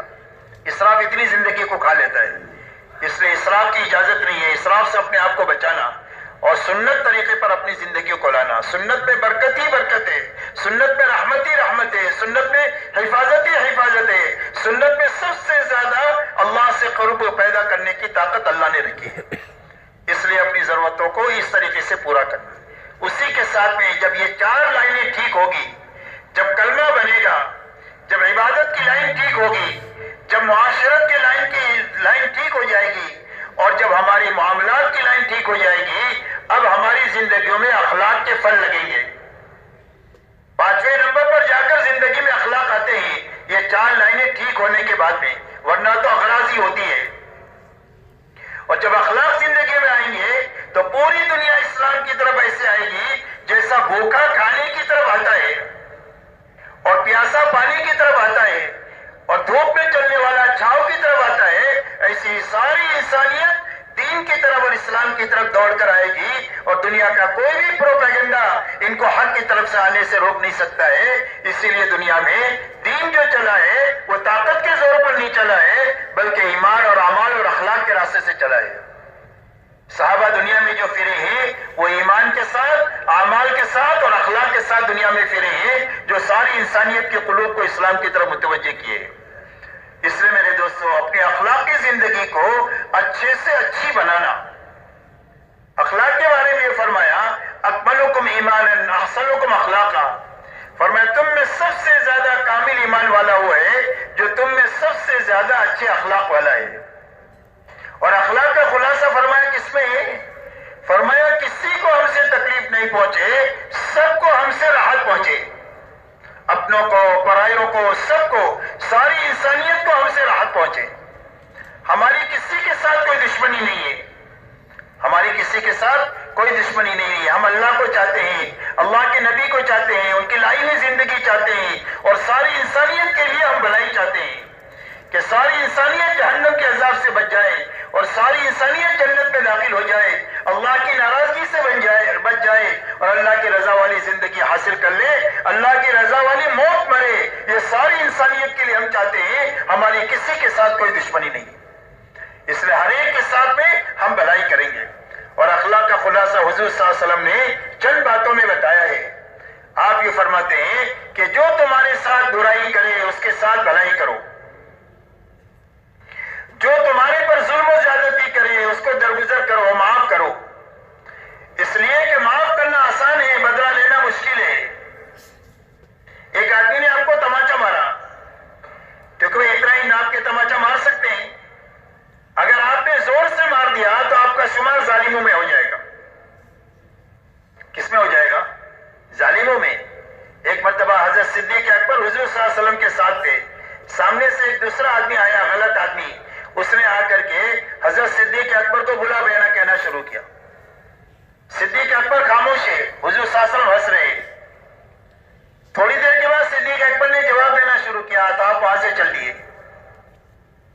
تو صدیق اکبر نے حضور سے پوچھا کہ اللہ کے نبی وہ مجھے کہہ رہا تھا تو آپ ہنس رہے تھے، اور جب میں نے جواب دینا شروع کیا تو آپ چل دیے یہاں سے۔ تو فرمایا جب تم چپ تھے تو تمہاری طرف سے فرشتہ جواب دے رہا تھا، اور جب تم نے جواب دینا شروع کیا تو مجھے یہ خطرہ ہو گیا کہ کہیں تمہاری طرف سے زیادتی نہ ہو جائے۔ کیا نہ ہو جائے؟ زیادتی۔ اس لیے کہ بدلہ لینا بہت مشکل ہے اور معاف کرنا بہت آسان ہے۔ جب ہم ایک دوسرے کو معاف کریں گے اور درگزر کریں گے تو اللہ بھی ہم کو معاف کر دیں گے۔ اللہ سے معافی لینے کا راستہ اللہ کے بندوں کو معاف کرنا ہے، اللہ کے بندوں کو درگزر کرنا ہے۔ اس لیے فرمایا جو تمہارے پر ظلم و زیادتی کرے اس کو درگزر کرو۔ فرمایا جو تمہارے ساتھ رشتہ داری کو توڑے اس سے رشتہ داری کو جوڑو، جو رشتہ داری توڑے اس کے ساتھ رشتہ داری جوڑو۔ اس لیے کہ صلہ رحمی کا مسئلہ تو بہت اہم ہے۔ قیامت کے دن صلہ رحمی اللہ سے کہے گی اے اللہ جس نے مجھے دنیا میں جوڑا اپنی رحمت سے اس کو جوڑ دے، اور جس نے مجھے دنیا میں توڑا اپنی رحمت سے اس کو کاٹ دے۔ اس لیے ہر حال میں رشتہ داری کو نبھانا چاہیے، چاہے کتنا ہی اپنی آنکھ پر جھیلنا پڑے، کتنا ہی برداشت کرنا پڑے، کبھی رشتہ داری کو خراب نہیں کرنا چاہیے۔ اپنے ماں باپ کے ساتھ، اپنے بھائی بہنوں کے ساتھ، اپنے سسرالی رشتے داروں کے ساتھ، اپنے اور رشتے داریوں کے ساتھ، کسی رشتے داری کے ساتھ میں کبھی بھی بگاڑ نہیں کرنا چاہیے، بلکہ صلہ رحمی کے ساتھ میں رہنا چاہیے۔ اس لیے کہ صلہ رحمی سے رزق میں بھی برکت ہوتی ہے اور عمر میں بھی برکت ہوتی ہے۔ اس لیے فرمایا جو رشتے داری کو توڑے اس کے ساتھ رشتے داری کو جوڑو، اور فرمایا جو تمہیں کبھی کھانے چائے پانی کو نہ پوچھے اس کو کھلاؤ پلاؤ، جو کبھی چائے پانی کا نہ پوچھے اس کو کھلانا پلانا۔ فرمایا اولین اور آخرین کے اخلاق ہے۔ اور حضور صلی اللہ علیہ وسلم کے زمانے میں جتنی زبردست جاہلیت تھی وہ جو ختم ہوئی ہے وہ آپ کے اخلاق کے راستے سے ختم ہوئی ہے۔ جو آپ کے جان کے دشمن تھے وہ آپ کے لیے جان دینے والے بن گئے، جو آپ کے جان لینے والے تھے وہ جان دینے والے بن گئے، اور جو آپ کے دشمن تھے وہ آپ کے دوست بن گئے، اور آپ کے اوپر اپنا سب کچھ نشاور کرنے والے بن گئے۔ میرے دوستو حدیبیہ کے موقع پر سہیل ابن عمرو یہ لکھنے کے لیے تیار نہیں ہے من محمد رسول اللہ، لیکن اللہ تعالیٰ نے فتح مکہ کے بعد حجۃ الوداع میں ایسا حال بنایا کہ سہیل ابن عمرو کھڑے ہیں، حضور صلی اللہ علیہ وسلم حلق کرا رہے ہیں اور آپ کے بالوں کو اٹھا رہے ہیں اور اپنے آنکھوں سے چوم رہے ہیں، اور آپ وضو کر رہے ہیں اور آپ کے وضو کو لے کر کے اپنے بدن کے پر مل رہے ہیں. جو محمد رسول اللہ لکھنے کے لیے تیار نہیں ہے کہ اگر آپ کو اللہ کا نبی مانتے تو جھگڑا کہیں کا تھا، آپ لکھو بھی محمد ابن عبداللہ. لیکن اللہ نے ایسی زندگیاں بدلی ہے، وہ آپ کے اخلاق کے راستے سے بدلی ہے. اسی لیے آپ اندازہ لگاؤ حضور پاک صلی اللہ علیہ وسلم جب فاتحانہ طور پر مکہ مکرمہ میں داخل ہوئے ہیں تو مکہ مکرمہ میں آپ کے ساتھ میں 10,000 جان نثاروں کی جماعت ہے، اور مکہ میں وہ لوگ موجود ہیں جو آپ کے لیے آپ کے راستے میں کانٹے بچھائے، آپ کے پر اونٹ کی ہوئی ڈالی، آپ کی بیٹی حضرت زینب کو نیزہ مارا، اور آپ کے خباب کو، خبیب کو، عمار کو، یاسر کو، سمیہ رضی اللہ عنہم اجمعین کو تکلیفیں پہنچائی اور شہید کیا ہے، لیکن آپ نے کسی سے بدلہ نہیں لیا. آپ نے فرمایا یہ بتاؤ میں تمہارے ساتھ کیا معاملہ کروں گا؟ مکے والوں نے کہا اخن کریم ابن اخن کریم. فرمایا آپ تو بھلے ہیں، بھلوں کی اولاد ہیں. آپ نے فرمایا میں تمہارے ساتھ وہ معاملہ کروں گا جو میرے بھائی یوسف نبی نے اپنے بھائیوں کے ساتھ کیا تھا، جن بھائیوں نے کنویں میں ڈالا اور حالات سے گزرنا پڑا. جب یہ بھوکے ان کے پاس آئے ہیں تو کہا لا تثریب علیکم اليوم، تمہارے پر کوئی لعن تان نہیں، اللہ تم کو معاف کرے، ہم نے تم کو معاف کر دیا. فرمایا انتم الطلقاء، جاؤ تم سارے کے سارے آزاد ہو. مکے والے کہتے ہیں ہم کو ایسا لگ رہا تھا کہ ہم اپنی قبروں سے نکلے ہیں اور ہم کو نئی زندگی ملی ہے. یہ ایسی اخلاقی زندگی لے کر آپ دنیا میں تشریف لائے، جس کا نتیجہ یہ ہوا کہ پورے مکہ کے 100% لوگ ایمان میں داخل ہوئے سوائے چند کے. اور اس کے بعد میں مکہ کا فتح ہونا کیا تھا کہ اللہ تعالیٰ نے پورے عالم میں ہدایت کے پھیلنے کی ہوائیں چلا دیا. یہاں تک کہ فتح مکہ میں 10,000 ہے، تبوک میں 30,000 ہے، حجۃ الوداع میں 1.25 لاکھ ہے، اور خلافت راشدہ کے 30 سالہ دور میں دنیا کے کونے کونے میں اللہ کا کلمہ بلند ہو چکا ہے اور کفر کا کلمہ نیچے ہو چکا ہے. پوری دنیا امن و امان کا گہوارہ بن چکی ہے، اور ایمان والوں کی طرف کوئی میلی نگاہ سے دیکھنے کی ہمت اور سکت نہیں رہی ہے. اللہ نے ایسے امن و امان اور سلامتی کی فضا دنیا میں بنائی اتنے تھوڑے سے عرصے میں.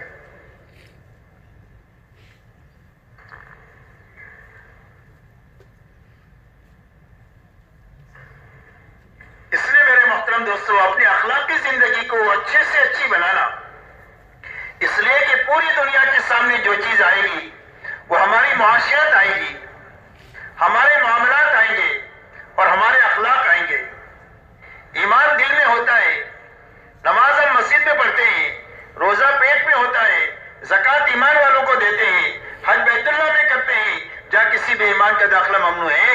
پوری دنیا کے سامنے جو اسلام آئے گا وہ معاشرت کے راستے سے آئے گا، معاملات کے راستے سے آئے گا اور ہمارے اخلاق کے راستے سے آئے گا. اس لیے میرے دوستو اپنی لائنوں کو اچھے سے اچھی بنانا یہ دعوت اور تبلیغ کی محنت ان بنیادوں کو زندگی میں لانے کے لیے. اسی کے ساتھ میرے دوستو اپنی منزل اللہ کو بنانا، آخرت کو بنانا. ہم اس دنیا سے کیا چاہتے ہیں؟ فرمایا اس دنیا سے ہم پھوٹی کوڑی نہیں چاہتے. ملک والوں کو ملک مبارک، وزیروں کو وزارت مبارک، مال والوں کو مال مبارک. ہم کو کسی سے پھوٹی کوڑی نہیں چاہیے اور ہم کو اقتدار بھی نہیں چاہیے. ہم اللہ چاہیے ہمیں اور ہمیں آخرت چاہیے. حضور پاک صلی اللہ علیہ وسلم نے اس امت کو آخرت کی بنیاد پر اٹھایا ہے، ملک و مال کی بنیاد پر اٹھایا ہی نہیں ہے. حالانکہ آپ کے علم میں یہ بات تھی کہ آپ کی محنت کا انجام یہ ہوگا کہ بڑی بڑی طاقتیں زیر ہوگی اور حق کی طرف آئے گی، لیکن اس کے باوجود آپ نے اپنے امت کو ملک و مال کی بنیاد پر نہیں اٹھایا. آپ اندازہ لگائیں جب بے کسی اور بے بسی کے حال میں آپ ہجرت فرما رہے ہیں، اس وقت میں سراقہ ابن مالک نے جب آپ کا پیچھا کیا تو آپ نے یہ فرمایا اے سراقہ اس وقت تیرا کیا حال ہوگا جب کسریٰ کے کنگن تیرے ہاتھ میں ہوں گے. یہ بشارت دے رہے حضور صلی اللہ علیہ وسلم، آپ کے علم میں یہ بات تھی. عدی بن حاتم آپ کے پاس میں آئے تو عدی بن حاتم آپ نے پوچھا کہ عدی اسلام کیوں نہیں قبول کرتے؟ تو عدی نے کہا کہ میں دین پر ہوں. فرمایا تیرے دین کو میں تجھ سے زیادہ جانتا ہوں، تو تیری قوم کا جو مال کھاتا ہے تیرے دین میں حلال ہے. تو شرم کے مارے نگاہ جھک گئی. پھر آپ نے فرمایا میں بتاؤں تم کیوں نہیں قبول کرتے؟ تم اس لیے قبول نہیں کرتے ہو کہ تم دیکھتے ہو کہ ہماری چاروں طرف کمزور لوگ ہیں کہ جن کے پاس کپڑے نہیں ہے پہننے کے لیے، ایک دوسرے کی اوٹ پہ بیٹھتے ہیں تاکہ سطل نہ کھلے، ان کے پاس کھانا نہیں ہے، سب کی سب بھوک کی وجہ سے گر جا رہی ہے، ان کے پاس سواریاں نہیں ہیں کہ 10 سوار ایک ایک سواری پر باری باری سوار ہوتے ہیں، یہاں تک کہ پیر پھٹ گئے تو چتنے باندھ کر چل رہے ہیں، اور تم بڑے آدمی ہو، تم سوچتے ہو کہ ان کمزوروں کے ساتھ ہم کیسے رہیں۔ آپ نے فرمایا عدی یہ ہماری کام کی ابتدا ہے، اللہ ایک دن وہ لائے گا کہ اس مدینہ میں سارے زکات دینے والے ہوں گے، کوئی بھی زکات کا لینے والا نہیں ہوگا۔ ایک دن اللہ ایسی خوشحالی کے حالات لائیں گے۔ اور یہ فرمایا اس وقت میں تم ہماری کمزوری اور بے بسی دیکھ رہے ہو، اور چاروں طرف دشمنوں کی یرغمال ہمارے پیچھے دیکھ رہے ہو، لیکن اللہ اس کام سے دنیا میں وہ امن و امان لائیں گے کہ ایک لڑکی صنعاء سے چل کر مکہ مدینہ آئے گی، نہ اس کو اپنے زیورات کی چوری ہونے کا خوف ہوگا اور نہ اپنے عصمت کے لوٹنے کا خوف ہوگا۔ دنیا میں ہمارے کام سے اتنا امن و امان آئے گا، دنیا میں اتنی سلامتی آئے گی کہ ایک آدمی عراق سے لے کر مکہ مدینہ آئے گا، پوچھا جا گیا کیسے پایا لوگوں کو؟ فرمایا میں نے لوگوں کو ایسا پایا کأنہم من اب و ام واحد، میں نے ان کو ایسا پایا جیسے ایک ہی ماں باپ کی اولاد ہے، کوئی جھگڑا نہیں، کوئی تیری میری نہیں، کہیں مجھے اجنبیت محسوس ہوئی، مجھے ایسے لگا کہ میں اپنوں سے نکل کر اپنوں میں آیا ہوں، ایسے یا ایسے حالات پیدا ہوں گے۔ اور یہ فرمایا کسریٰ ابن ہرمز کے خزانے فتح ہوں گے اور ان کے فتح کرنے والوں میں تم بھی ہوں گے۔ یہ حضور صلی اللہ علیہ وسلم جاننے کے باوجود آپ نے امت کو ملک و مال کی بنیاد پر نہیں اٹھایا، اسی لیے انصار مدینہ جب حضور صلی اللہ علیہ وسلم کے پاس تشریف لائے ہیں بیعت کے لیے، تو انہوں نے آپ سے پوچھا اعلیٰ معلوم آیا کیا رسول اللہ کے رسول ہم آپ سے کس چیز پر بیعت کریں؟ تو آپ نے فرمایا تبایعونی علی السمع والطاعہ فی المنشۃ والمکرہ، فرمایا اس بات پر بیعت کرو کہ میری بات کو سنو گے اور مانو گے، سننا اور ماننا، جی چاہے تو اور نہ چاہے تو۔ جی کا کیا ہے؟ جی تباولا ہوتا ہے، کبھی چاہتا ہے کبھی نہیں چاہتا ہے، تو فرمایا جی چاہے نہ چاہے ہر حال میں میری بات کو سنو گے اور مانو گے، اس پر بیعت کرو۔ وَالنَّفْقَ فِي الْعُسْرِ وَالْيُسْرِ، دین کے لیے خرچ کرو گے، تنگی کی حالت ہوگی تو اور فراخی کی حالت ہوگی، دونوں حالتوں میں دین کے لیے خرچ کرو گے، اس پر بیعت کرو۔ وَعَلَى الْأَمْرِ بِالْمَعْرُوفِ وَالنَّهْيِ عَنِ الْمُنكَرِ، اس بات پر بیعت کرو کہ بھلائی کو دنیا میں پھیلانے کا کام کرو گے اور برائی کے دنیا سے مٹانے کا کام کرو گے۔ وَعَلَىٰ أَن تَقُولُوا فِي اللَّهِ حَقٌّ لَا تَخَافُوا فِي اللَّهِ لَوْمَةَ لَائِمٍ، اور حق بات کہو گے حق طریقے سے اور کسی کی ملامت سے ڈرو گے نہیں، کسی کی ملامت سے ڈرو گے نہیں، کون کیا کہے گا کون کیا کرے گا، کہ فرمایا اس کی ملامت سے ڈرے بغیر حق بات کو حق طریقے سے کہو گے، اس پر بیعت کرو۔ وَعَلَىٰ أَن تَمْنَعُونِي كَمَا تَمْنَعُونَ أَنفُسَكُمْ وَأَوْلَادَكُمْ وَأَزْوَاجَكُمْ، اور فرمایا جب تمہاری دعوت پر میں مدینہ میں آ جاؤں اور پورا عالم تمہارا دشمن ہو جائے اور تمہارے مقابلے پر آ جائے، اس وقت میری حفاظت کے لیے ان تمام وسائل کو تم اختیار کرو گے جن وسائل سے تم اپنی عورتوں کی اور اپنے بچوں کی حفاظت کرتے ہو، اس پر بیعت کرو۔ یہ بیعت کے شرائط ہے کہ حضور صلی اللہ علیہ وسلم مدینہ منورہ جائیں گے تو انصار کو کیا کرنا ہے، یہ شرائط آپ نے انہوں کے سامنے رکھی۔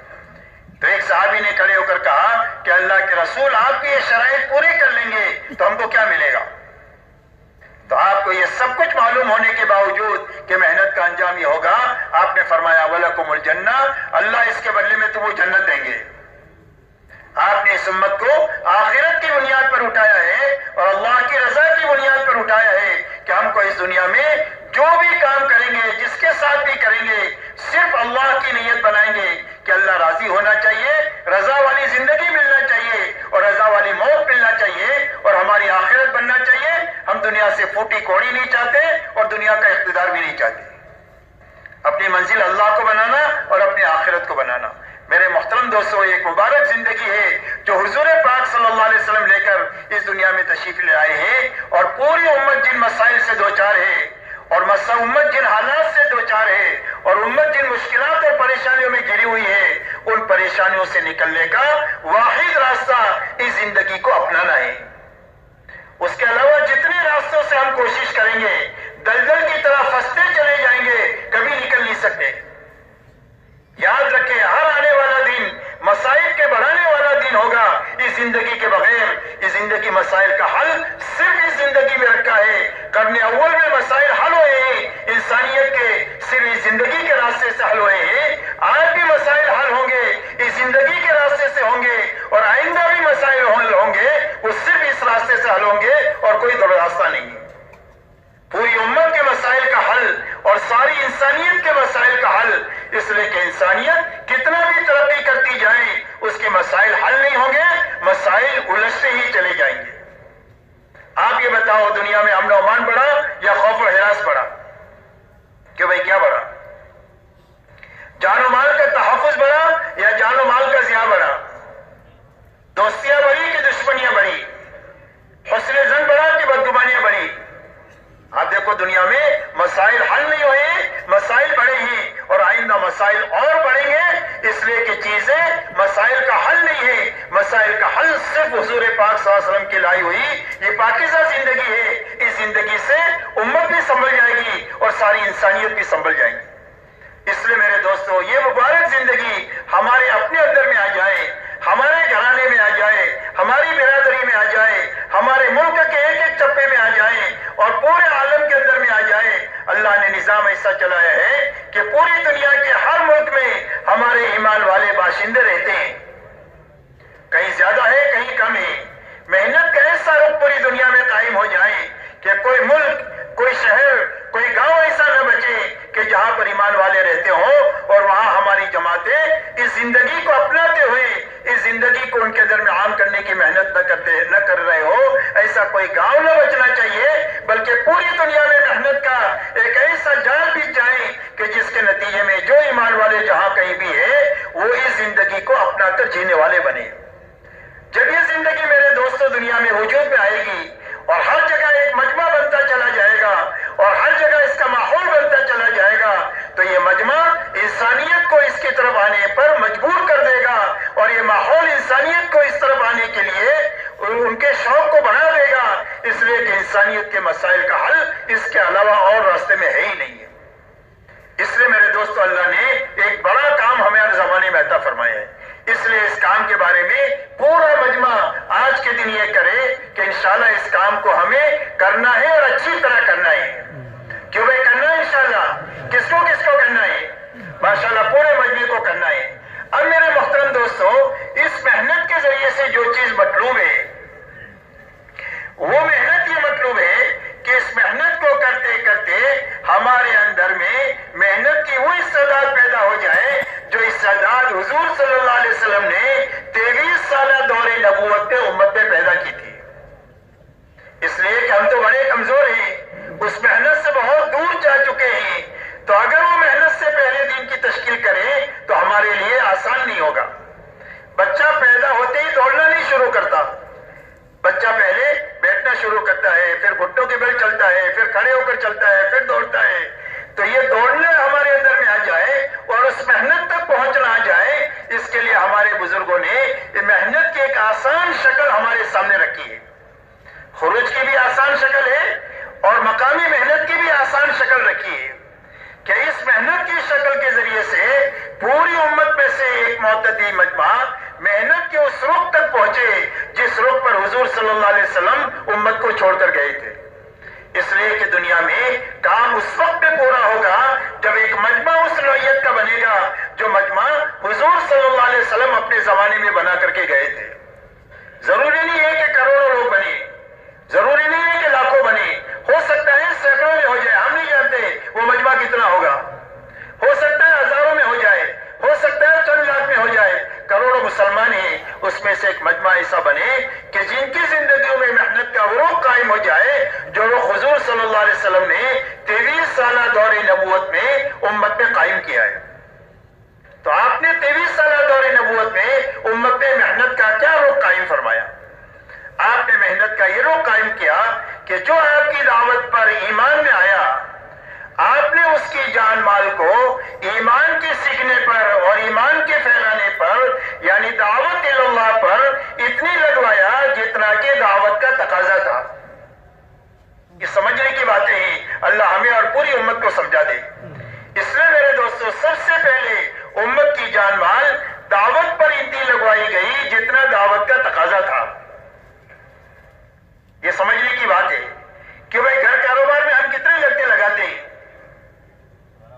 گھر کاروبار میں کتنے لگتے لگاتے ہیں، جتنا تقاضا ہوتا ہے اتنے لگتے لگاتے ہیں۔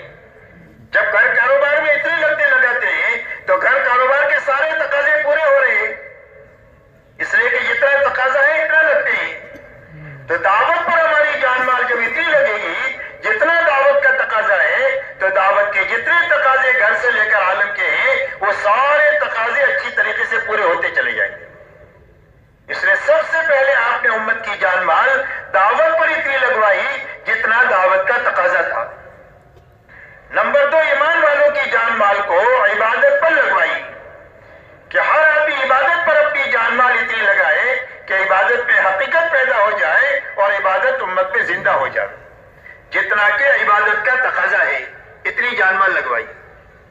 تیسری لگانے کی جگہ اخلاق ہے کہ اپنی جان مال سے اللہ کی مخلوق پر رحم کا معاملہ کریں گے، خیر خواہی اور بھلائی کا معاملہ کریں گے، یتیموں پر، بیواؤں پر، مسکینوں پر، محتاجوں پر، مقروضین پر، مدیونین کے اوپر اور بیماروں پر۔ غرض یہ ہے کہ جس پر جس لائن کا بوجھ ہے اس بوجھ کو ہلکا کرنے میں اپنی جان مال اتنی لگائیں گے جتنا اخلاق کا تقاضا ہے۔ یہ 3 بنیادیں ہیں اس امت کے لگانے کی، دعوت ہے، عبادت ہے اور اخلاق ہے۔ صحابہ ایمان کے ساتھ، اعمال کے ساتھ اور اخلاق کے ساتھ دنیا میں پھرے ہیں۔ چوتھی لگانے کی بنیاد ہماری اور ہمارے گھر والوں کی ضروریات ہے، اس کو حاصل کرنے میں بھی لگنا ہے، اس کے پورا کرنے میں بھی لگنا ہے، لیکن بقدر ضرورت لگنا ہے، اسراف سے بچ کر کے لگنا ہے۔ یہ محنت کا صحیح رخ ہے جو حضور صلی اللہ علیہ وسلم نے 23 سال میں امت میں زندہ فرمایا۔ اور محنت کا رخ میرے دوستو یہ اتنا طاقتور ہے کہ اگر یہ رخ امت کے ایک معتدی مجمع میں زندہ ہو جاتا ہے تو صدیوں میں جو نقصان ہوا ہے اس کی تلافی سالوں میں ہو جائے گی۔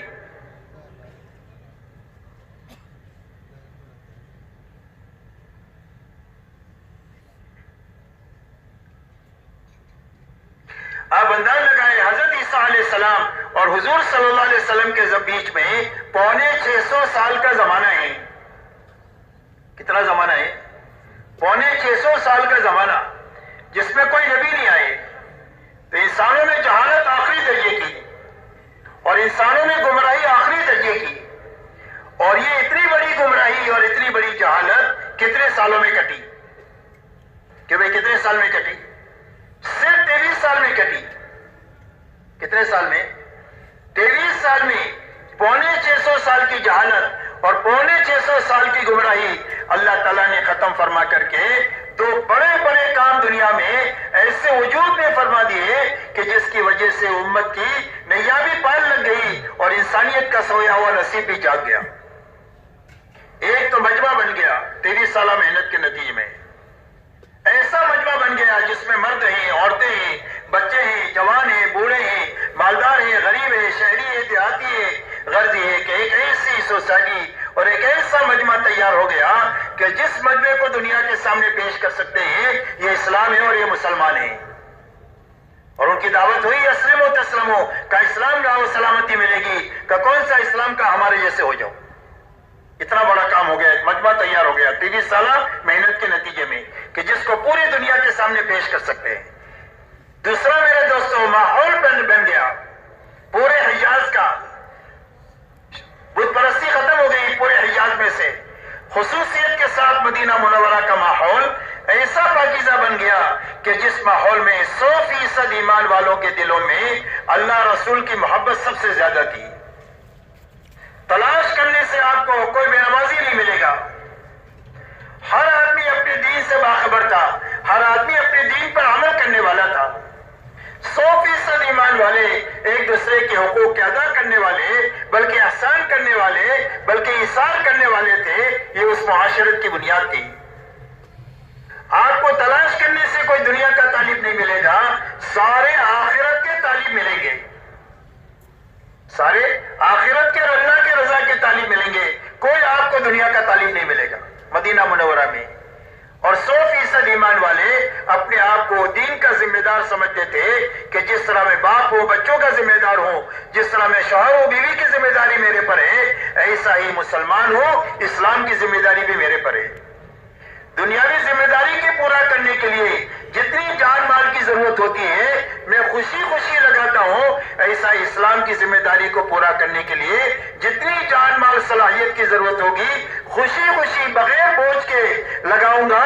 100% ایمان والے اپنے آپ کو اس کا ذمہ دار سمجھتے تھے، یہاں تک کہ آپ کے زمانے میں کام کا رخ یہ تھا کہ جب کوئی تقاضا آپ کے سامنے آتا تو نماز کے عنوان پر ایمان والے مسجد میں جمع ہو جاتے، وہ تقاضا ان کے سامنے رکھ دیا جاتا تو سارا مجمع اس تقاضے کو پورا کرنے کے لیے تیار ہے۔ لیکن اس مجمع میں بعض لوگ وہ ہیں کہ جن کے پاس سواری بھی ہے توشہ بھی ہے کام پر جانے کے لیے، بڑا مجمع وہ ہے جن کے پاس سواری بھی نہیں ہے توشہ بھی نہیں ہے، اور حضور صلی اللہ علیہ وسلم کے پاس اتنا مال نہیں ہے کہ ان کو سوار بھی کرے ان کو توشہ بھی دے، تو جن کے پاس سواری اور توشہ ہے وہ تو چلے گئے کام پر، اور جن کے پاس سواری اور توشہ نہیں تھا وہ روتے ہوئے رہ گئے۔ قرآن ان کے بارے میں کہہ رہا ہے تولوا اعینہم تفیض من الدم، فرمایا اس حالت میں یہ واپس لوٹے ہیں کہ ان کی آنکھوں سے آنسو جاری ہے کہ کرنے کا کام تھا رہ گیا۔ آپ نے فرمایا یہ رونے والے جانے والوں کے ساتھ ہے، اور جو اکرام ان جانے والوں کا اللہ کریں گے وہی اکرام ان رونے والوں کا بھی اللہ وہی اکرام کریں گے۔ جو ترقی کرنے والوں کو اللہ دیں گے وہ ترقی رونے والوں کو بھی اللہ وہ ترقی دیں گے۔ اس لیے میرے دوستو محنت کا یہ رخ پورے مدینہ میں قائم ہوا۔ جب ماحول بن گیا اور مجمع بن گیا تو آپ دیکھو پوری دنیا کے اسلام کی طرف آنے کی راہ ہموار ہو گئی، اس لیے کہ جب کبھی بھی ہمارے اندر میں اس بات کا فکر پیدا ہوگا کہ انسانیت جہنم سے بچ جائے، اس وقت میرے دوستو ہم کو دنیا کے سامنے یہی دو چیز پیش کرنی ہوگی۔ ہماری تقریر اور تحریر سے دنیا مطمئن نہیں ہوگی کہ ہم تقریر سے ان کو اسلام سمجھا دیں یا ان کو تحریر سے سمجھا دیں، دنیا اس سے مطمئن نہیں ہوگی۔ دنیا ان دو چیزوں کا مطالبہ کرے گی کہ اسلام ہمارے زمانے میں اس زمانے میں قابل عمل ہے، اس کا نمونہ آپ ہم کو بتاؤ، محلہ بتاؤ، شہر بتاؤ، ملک بتاؤ، جہاں ہم جا کر کے دیکھیں کہ 100% مرد عورتیں جوان بوڑھے پورے دین پر چل رہے ہیں، ایسا کوئی مجمع ہم کو بتاؤ، یا ایسا کوئی ماحول آپ ہم کو بتاؤ کہ جس ماحول میں جا کر کے ہم یہ دیکھیں کہ 100% دینداری زندہ ہے۔ اور جب یہ دو چیزیں آپ دنیا کے سامنے پیش کر لیں گے تو پوری دنیا حق کی طرف ایسی دوڑ کر آئے گی جیسا بھوکا کھانے کی طرف آتا ہے، پیاسا پانی کی طرف آتا ہے، اور دھوپ میں چلنے والا چھاؤ کی طرف آتا ہے، اور دنیا کا کوئی بھی پروپیگنڈا ان کو حق کو قبول کرنے سے روک نہیں سکتا ہے۔ اللہ تعالیٰ نے اتنی طاقت حق میں رکھی ہے، شرط یہ ہے کہ ایک مجمع بننا چاہیے اور ایک ماحول بننا چاہیے، اور یہ اس وقت پہ بنے گا جب محنت کا یہ رخ قائم ہو۔ اب محنت کا یہ رخ قائم ہو اس کے لیے اللہ تعالیٰ نے ایک آسان شکل اللہ والوں کے رونے اور دھونے کی برکت سے اور بے چینی اور بے قراری کی برکت سے اللہ تعالیٰ نے ہمارے لیے ہماری کمزوری کو سامنے رکھ کر ایک آسان شکل رکھی، اور وہ آسان شکل یہ رکھی کہ ہر ایمان والا ایک مرتبہ اللہ کے راستے میں اچھا 4 مہینہ لگا دے، اپنے گھر کاروبار کی ترتیب بنا کر کے تھوڑے سے کام کو آگے پیچھے کر کے ایک مرتبہ اچھا 4 مہینہ لگاوے۔ اچھا 4 مہینہ لگانے کی معنی یہ ہے کہ وقت بھی پورا ہو، اعمال بھی پورے ہو، کرنے کے جتنے کام ہیں وہ کرتے ہوئے 4 مہینے لگانا، انفرادی اعمال بھی اجتماعی اعمال بھی، کوئی عمل چھوٹنا نہیں چاہیے، ہر دن یہ اعمال کے پورا کرنے کے ساتھ وقت لگانا، بچنے کی جتنی چیزیں ہیں ان ساری چیزوں سے بچتے ہوئے اپنا 4 مہینہ لگانا۔ پہلی بنیاد ہے ہماری نقل و حرکت کی۔ دوسری بنیاد یہ ہے کہ جہاں جماعت جائیں وہاں ایک ایک گھر ایک ایک فرد پر محنت کر کے ایک ایک کو ایمان سمجھانا، دین پر چلنے کا نفع، بے دینی کا نقصان سمجھانا، آخرت سمجھانا، اور سمجھا کر ان کو اللہ کے راستے میں نکلنے کے لیے تیار کرنا، ہر جگہ سے جماعتیں بنانے کی محنت کے ساتھ 4 مہینہ لگانا۔ تیسرا کام یہ ہے کہ ہر جگہ جہاں پر جماعت جائے وہاں مسجد وار جماعت نہیں ہے تو مسجد وار جماعت اپنے ساتھ ان کو شریک کر کے مانوس کر کے کھلا پلا کر کے آخری دن جماعت بنا کر نکلنا۔ بنی ہوئی جماعت ہے تو اس کو کام پر کھڑا کر کے آگے بڑھنا، وقت لگائے لوگ بہت ہیں، حرکت میں تھوڑے ہیں، بیٹھے ہوئے لوگوں کو حرکت میں لانے کی محنت کے ساتھ اپنا وقت لگانا۔ ان بنیادوں کے ساتھ دن بھر اپنے آپ کو تھکاتے ہوئے رات کو اللہ کے سامنے گھنٹوں نماز اور دعا میں لگنا تاکہ اللہ تعالی ہماری دین کی محنت کو قبول کرے۔ تو کرنے اور بچنے کے ساتھ وقت لگانا، جماعتوں کے نکالنے کی محنت کے ساتھ وقت لگانا، مسجد وار جماعت بڑھانے کی محنت کے ساتھ وقت لگانا، اور دن بھر تھکنے کے بعد رات کو اللہ کے سامنے گھنٹوں اچھی نماز پڑھ کر کے نماز میں، دعا میں، آہوزاری میں لگانا، ایسا اچھا وقت لگانا کہ اللہ ہمارے دلوں کا رخ بھی صحیح کر دے، ہمارا فکر بھی صحیح کر دے، ہمارے دلوں کا رخ اللہ کی طرف ہو جائے کہ ہم سب کو ناراض کر سکتے ہیں، اللہ کو ناراض نہیں کر سکتے، اللہ سے اتنی محبت ہو جائے، اللہ کا اتنا ڈر دل میں پیدا ہو جائے، اللہ کا یقین دل میں پیدا ہو جائے کہ ہمارے دلوں کا رخ اللہ کی طرف ہو جائے، ہمارے دلوں کا رخ اللہ کے حکموں کی طرف ہو جائے کہ مال کے بڑے بڑے نقشوں کو توڑ سکتے ہیں، اللہ کے حکم کو نہیں توڑ سکتے، اللہ کے حکموں کی عظمت، اللہ کے حکموں سے محبت، حکموں سے زندگی کے بننے کا یقین اتنا آ جائے کہ مال کے بڑے بڑے نقشوں کو توڑ سکتے ہیں، حکم کو نہیں توڑ سکتے، اللہ بڑے، اللہ کا حکم بڑا، ہمارے دلوں کا رخ آخرت کی طرف ہو جائے کہ ہم دنیا کی راحتوں کو قربان کر سکتے ہیں، اپنی آخرت کا نقصان نہیں کر سکتے ہیں، ہماری آخرت کی زندگی اصل زندگی ہے۔ تو ایک تو دلوں کا رخ صحیح ہو جائے، ایسا اچھا 4 مہینہ لگانا، دوسرا ہمارا فکر صحیح ہو جائے کہ ہم دنیا میں اس لیے جئیں گے کہ اللہ کا کلمہ دنیا میں بلند ہو جائے، انسانیت ہدایت کے رخ پر آ جائے، پوری امت سنبھل جائے، دنیا میں جئیں گے اس لیے اسی پر مریں گے۔ اس کے معنی یہ نہیں ہے کہ کام کاج چھوڑ کر، بیوی بچوں کو چھوڑ کر ملنگ بن جائیں گے، بلکہ سارے کام کریں گے لیکن دعوت کی فکر کے ساتھ کریں گے۔ مثال سے سمجھ سکتے ہیں کہ ایک آدمی کی ٹوپی بنانے کا کارخانہ ہے، تو کہیں بھی جائے گا تو ٹوپی دیکھے گا، شادی میں جاوے تو ٹوپی دیکھے، میت پہ جاوے تو ٹوپی دیکھے کہ لوگ کون سی ٹوپی پہنتے ہیں، میں اپنے کارخانے میں بناؤں، کھاتا بھی ہے، پیتا بھی ہے، بچوں کو پالتا بھی ہے، پڑھاتا بھی ہے، شادی بھی کراتا ہے، لیکن فکر ٹوپی کا ہو گیا۔ ایسے سارے کام ہم کریں لیکن دعوت کی فکر کے ساتھ کریں، اس لیے کہ جب فکر زندہ ہوگا تو محنت صحیح بنے گی۔ محنت تبلیغ کی ہے اور فکر دنیا کا ہے تو ادھوری تبلیغ زندگی میں روتی رہے گی، اور جب فکر دعوت کا بنے گا تو آہستہ آہستہ محنت کا صحیح رخ بنے گا کہ دعوت پر جان مال بقدر تقاضا لگنا شروع ہوگی، عبادت پر لگنا شروع ہوگی، اخلاق پر لگنا شروع ہوگی، زندگیاں ضرورت پر آئے گی، اسراف سے نکلے گی۔ یہ اس محنت کا صحیح رخ قائم ہوگا جب فکر بدلے گا۔ اس لیے اچھا 4 مہینہ لگانے کے بعد اللہ ہمت دے تو ہر سال 4 مہینہ لگائیں، مہینے میں 10 دن لگائیں، روزانہ 8 گھنٹہ لگائیں، تشکیل 7 مہینے کی ہے تو 7 مہینہ لگائیں، سال کی تشکیل ہے تو سال لگائیں۔ بہرحال یہ 4 مہینہ صحیح لگنے کے بعد میں آگے کی ساری لائنیں آدمی کی صحیح ہو جائے گی، چاہے جو تقاضا ہوگا اس تقاضے پر قدم اٹھانا ہمارے لیے آسان ہو جائے گا۔ اور اگر اللہ ہمت نہ دے تو تھوڑا سا کام سے شروع کریں اور اللہ سے آگے کو مانگے، اس لیے کہ اللہ تو تھوڑے کے بھی قدردان ہے اور زیادہ کے بھی قدردان ہے۔